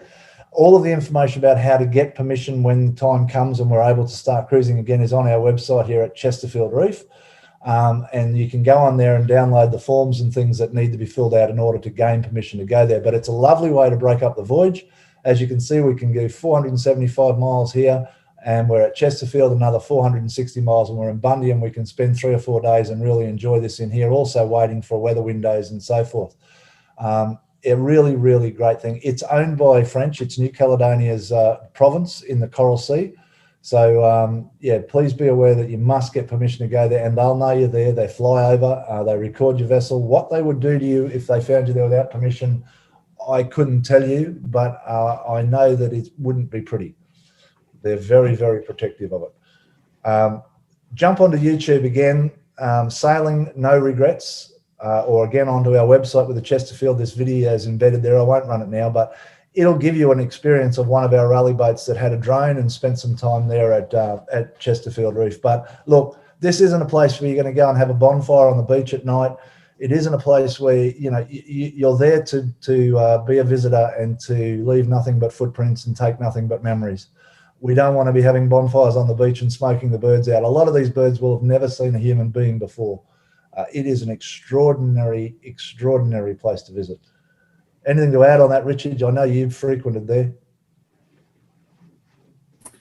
No, that you're absolutely right. They have to have permission first, and it's and they have to be very careful not to break any of the rules and regulations dealing with these protected waters. There are some parts of Chesterfield where yachts are not allowed to go, and there's some places where they are allowed to go. So they have to first check online to see where they can go and get permission to go there. And those maps you see here, these are all on our website. You can download all of this stuff free from the Down Under Rally website, which is the maps Richard's talking about of where you can and can't go. Alrighty, so before you go, a silly question to ask, but do you know what you don't know? And most of us don't know what we don't know until we realise we didn't know. That's a mouthful, but if you give it some thought, you'll probably realise it's true. We have been running these offshore cruising preparation courses. We've taken them online as a result of COVID. It was a year ago, pretty much this month, that we launched these online, and we've had over 120 people take this course in that 12-month period, the online one. And the feedback we have has just been extraordinary. The testimonials are on our website. Have a look at it. Do yourself a favour. I promise you, and if it's not true, you tell me and I'll give you your money back. I promise you that if you don't save at least twice what you've spent to do this course as a result of the things that we share with you, the knowledge we share in this course, if you don't save at least twice the cost of what it cost you to take the course, I'll give the money back to you. I really do want to encourage you to do it. I have gained a lot of confidence in it as a result of the feedback I've got from people that have done it. So yeah, have a look at that, give it a go. Of course, we'd love for you to come with us, and we will be resuming the Go East Rally just as soon as we possibly can, which hopefully will be in 2022. There's a lot of reasons to do it with us. You get VIP clearances into the country. You can see the fleet of yachts there anchored outside of Ilot Met, which is the 2019 Down Under Rally Go East fleet. We clear in there. We pay for the officials to come over. You'll see on the back of this boat is the biosecurity people coming aboard the boat. The minute you arrive in New Caledonia, your adventure starts and you're swimming off the back of your boat. You don't have to go into Noumea. You don't have to wander around the town. You can just pull up, have a beer, have a barbecue on the back of the boat, and we bring everyone to you.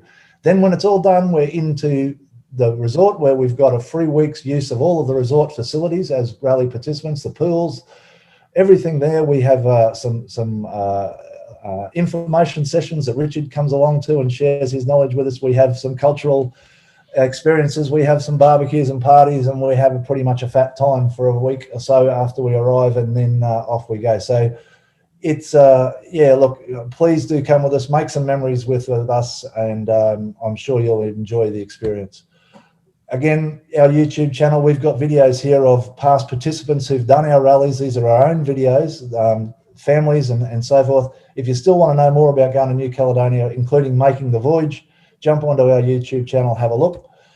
We've got a numerous amount of Facebook pages and groups that we run, and we encourage you to join those groups and start asking questions of people who are members of the groups. That you're very welcome to do that. And finally, our rally partners. We were not sure that we would have the Down Under Rally this year after last year. The only thing that saved us is the support of our rally partners, in particular Multi-Hull Solutions and the Yacht Sales Company, and those that appear on the screen, our premium partners. They make it possible for us to do what we do, and we would appreciate it greatly if you'd visit our website and have a look at all of our rally partners' offers. You'll find that you'll get good treatment when you mention the Down Under Rally to all of those people. They make it possible for us to do what we do. That's it from me, apart from answering any questions. Thank you so much for tuning in. Thank you to Sally. Thank you to Richard for your working with me over the last few weeks to put this together. Rachel, as always, fantastic. And Greg, lovely, lovely, lovely. No worries. So are you ready for some questions? Yeah, that won't take long to pick my brain. Okay. First of all, can you tell me, has anyone done the rally on a Seawind 1000? I don't think so. Not on a 1000. We've had a 1200, I think. Okay, understood. Very good. I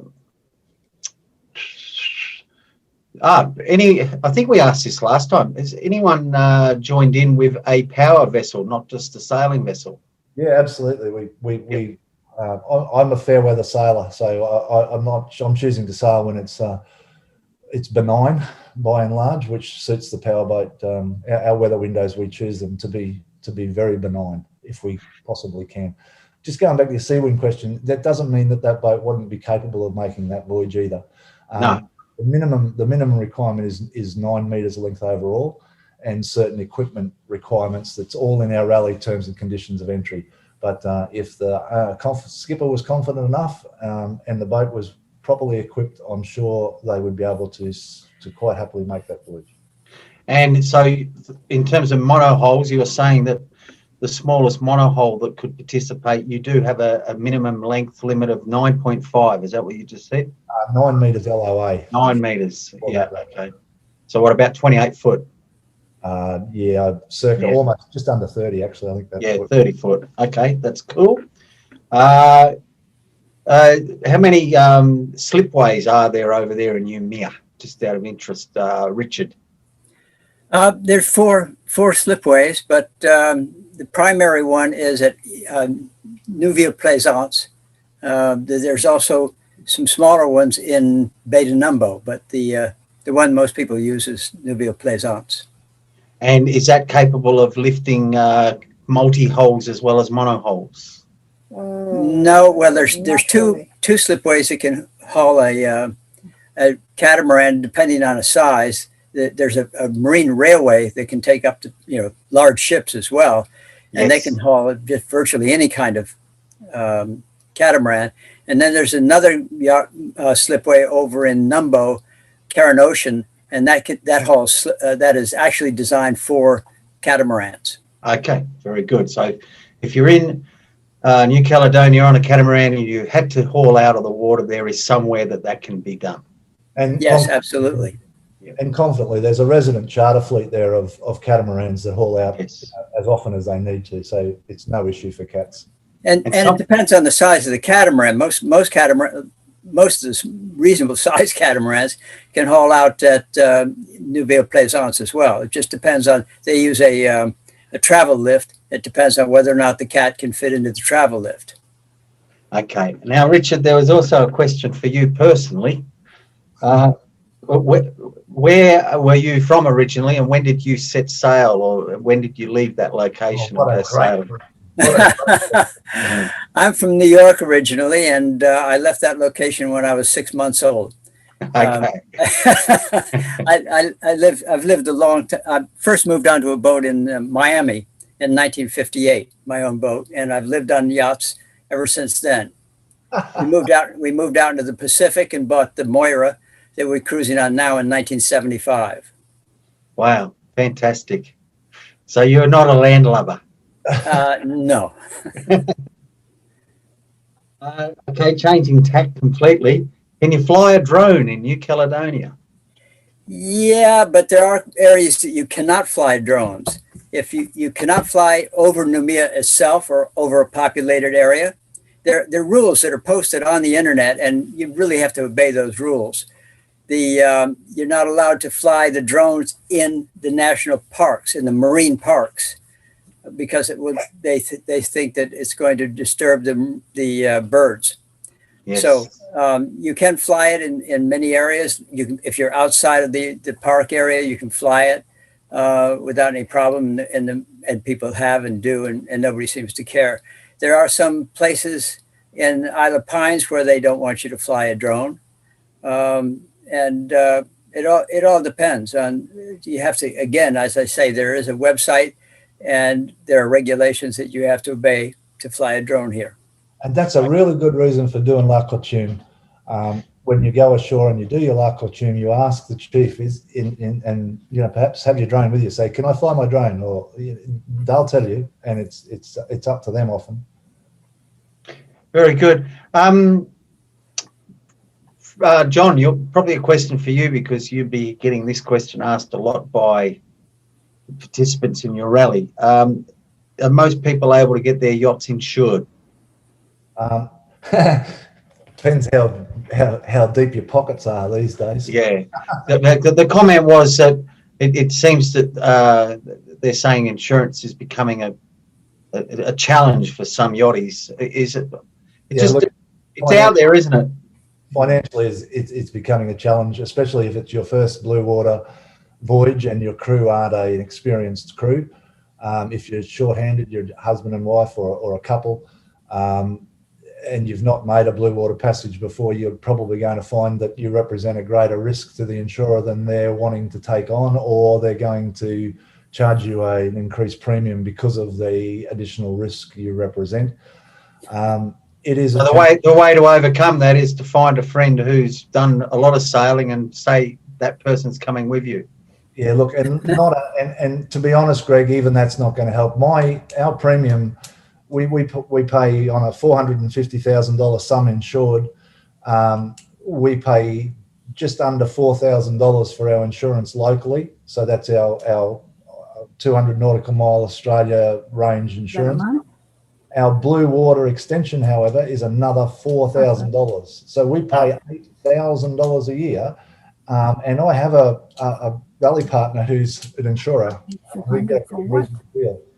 So it's not cheap.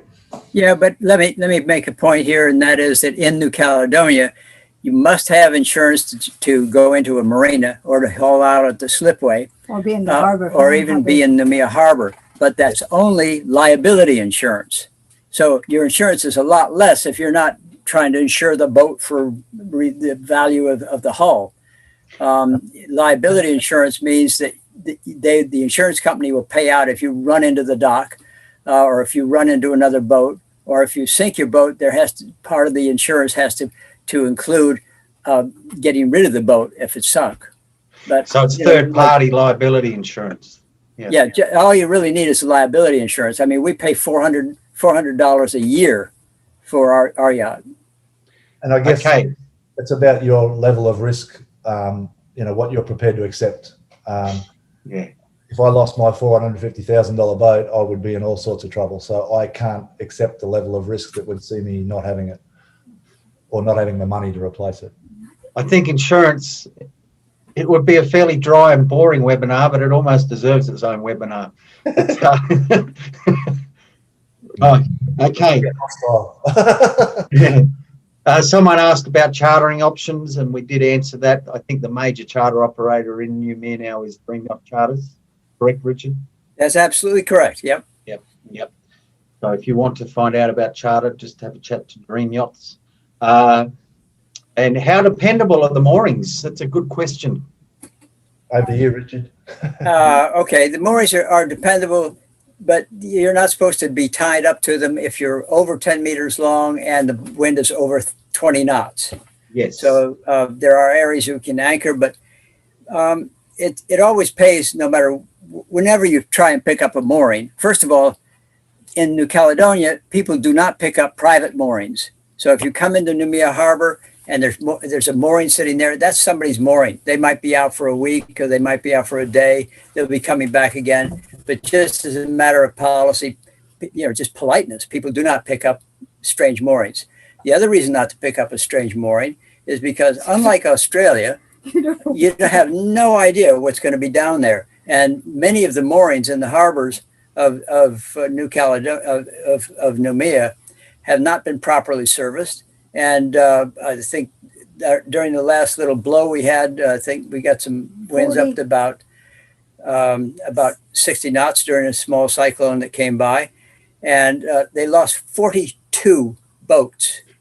Mm. And many of those because the moorings broke. So you don't want to pick up a mooring because have no idea what's going to be down there. Now the park moorings are serviced annually, and they have a good team of people that go out there and inspect them and take care of them.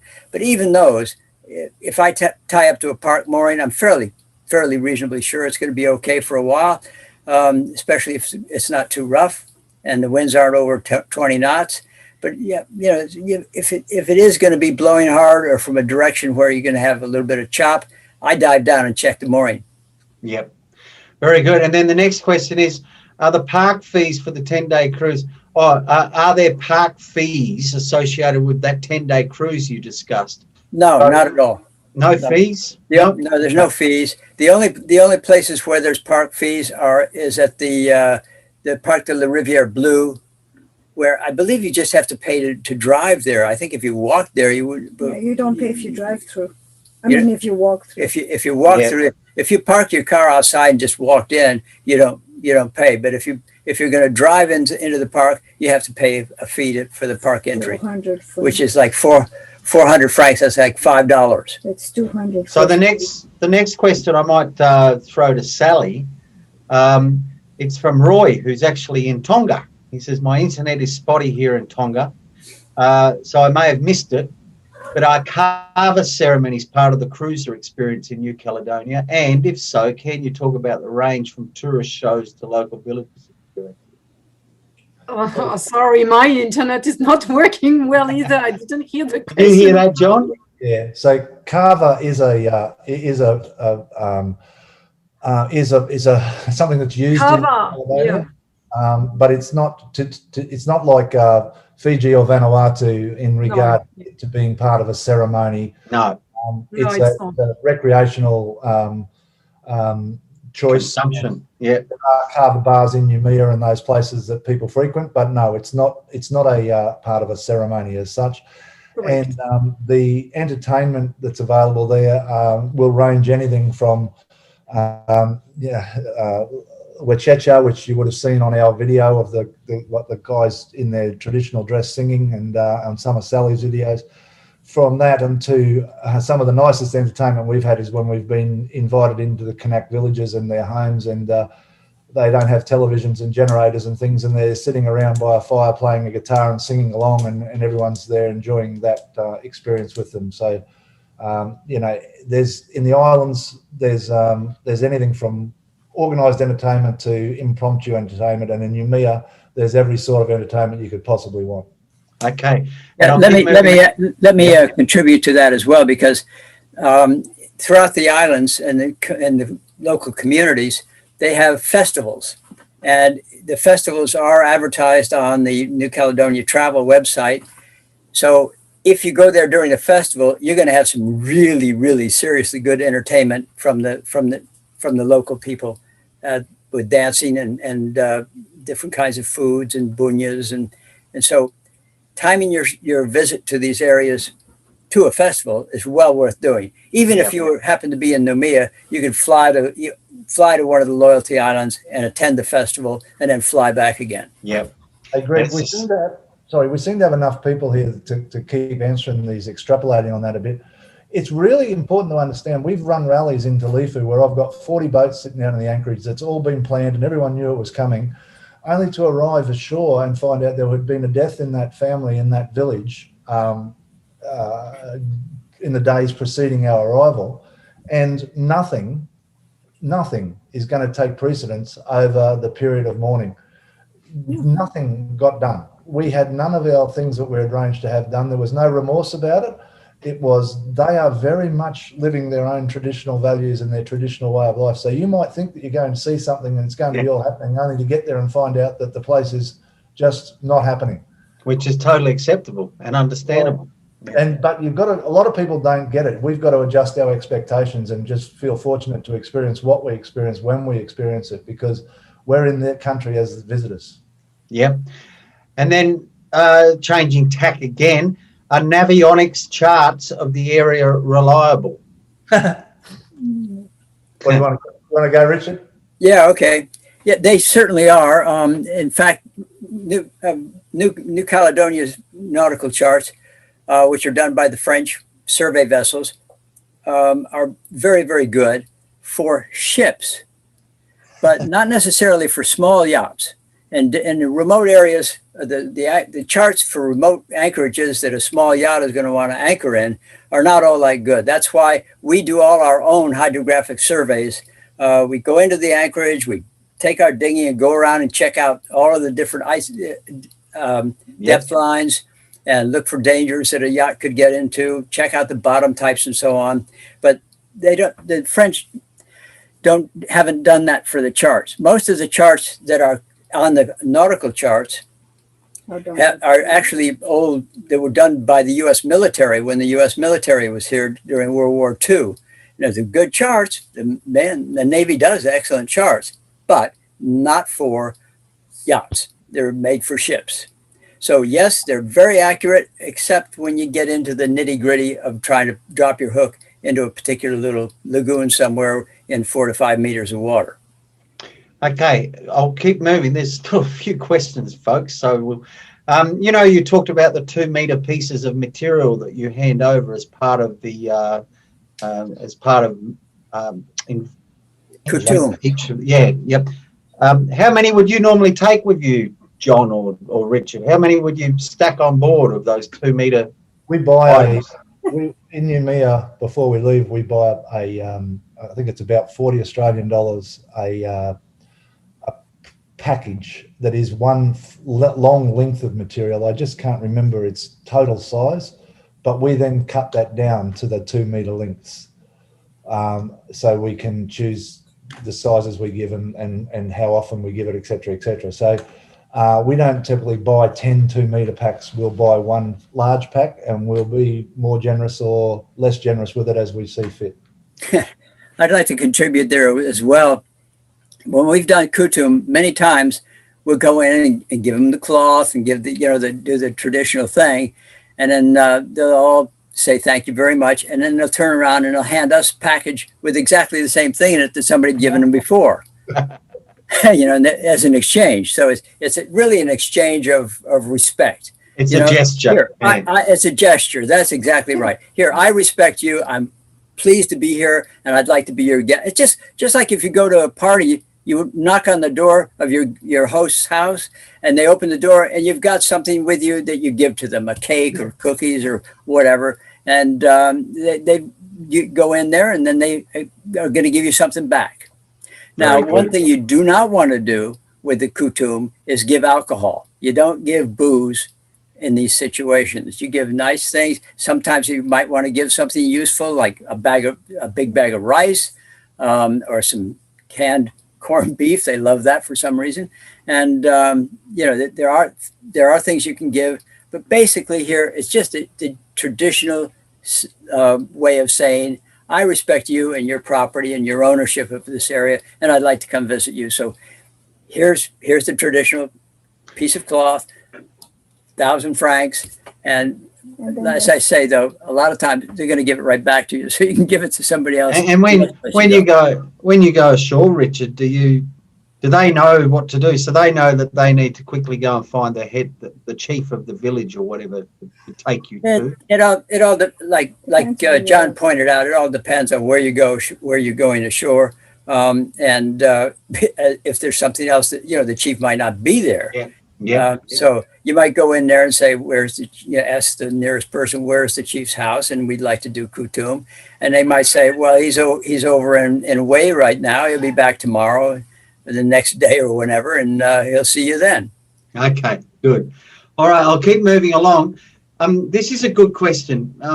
In some of the Pacific countries, there is news reports in our media of increasing tensions between, say, the locals and people like ourselves visiting yachts people. Is there an increase in tension between the locals and the Greg, foreigners? yeah, Greg, let me talk about that because I want to tell you right now that there's increasing tension between locals and foreigners everywhere on this planet. Yes. There's even tension because of COVID-19. When people have been locked up, there's tension between husbands and wives and kids. We're just in a period right now where the whole world is enmeshed in this tension situation.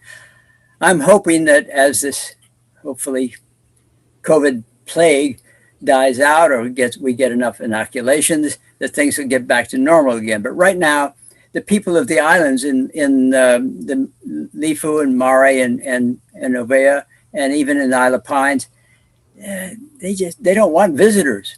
They don't want visitors of any description. Is some of the people during the lockdowns, people who were from these islands who were in Nomea were not able to go back to the islands because they're afraid of the virus.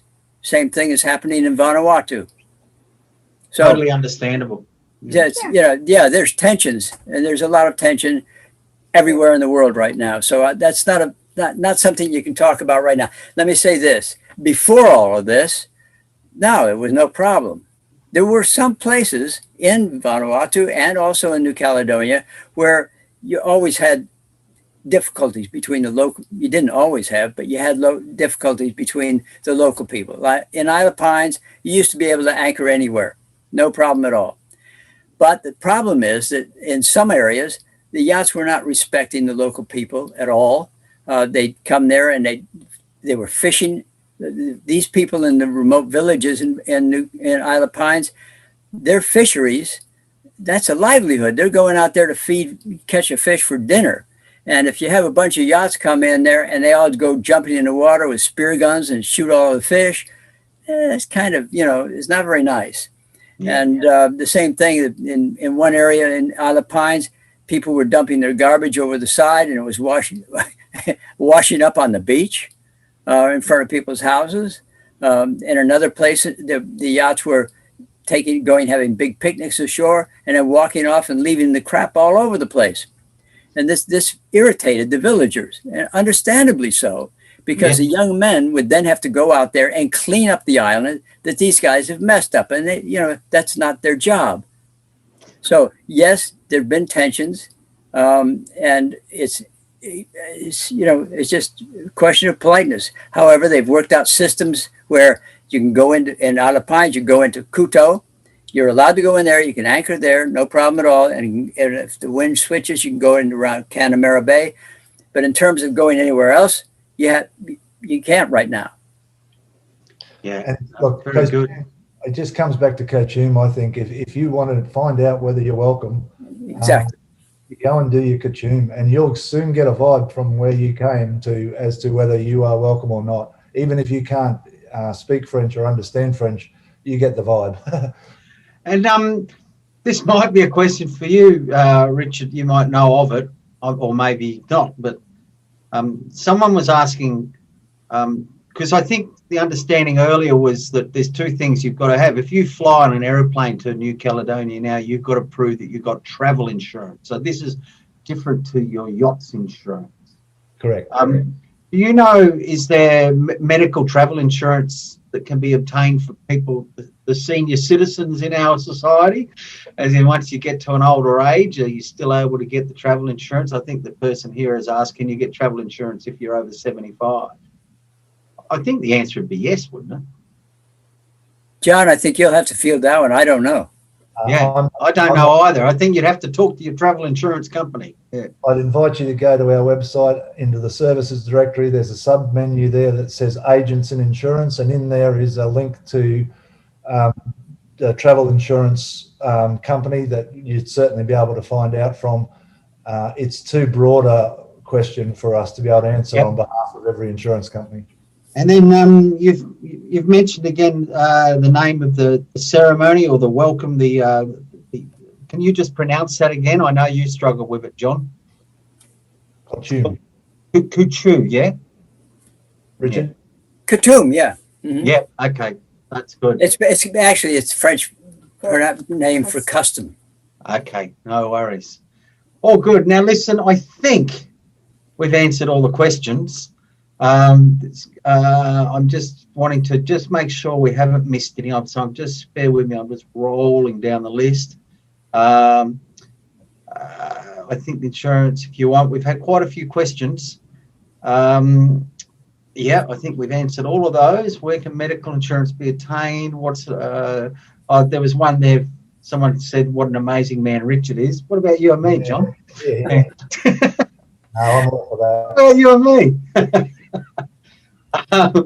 And then I think we've opened for, and then so that's all good. And so I think someone's asking for the spelling of that word, but it's in the presentation, so they can go back and watch the replay. It goes on YouTube. You had it spelt there, and that's all good. So listen, I'm not sure if Sally's still there or whether she's just got a camera off, but I just think from Multi-Hull Solutions and the Yacht Sales Co's perspective, great work, folks. It's been lovely to meet you, Richard. Thank you. I'd like to do it in person. And John, I'll let you sign off. And Sally, if you're there in the background, thank you very much as well. It's been excellent to have someone of your stature and knowledge of New Caledonia here on today's presentation. Greg, thank you. Rachel, thank you. Merci beaucoup, Sally. And Richard, good on you, mate.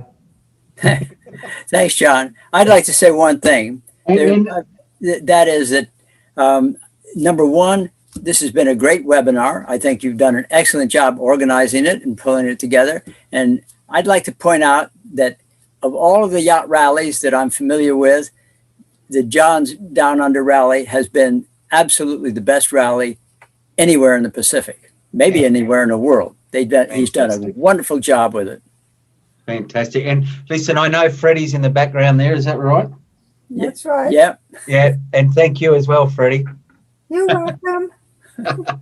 Yes, thank you, Freddie. Thank you, Richard. That was lovely of you. I appreciate it. And I look forward to seeing you again soon, mate. Yeah. Stay safe. Thank you. Yes. And on that note, we'll sign off. Cheers, everyone. Thank you very much. Have a lovely weekend.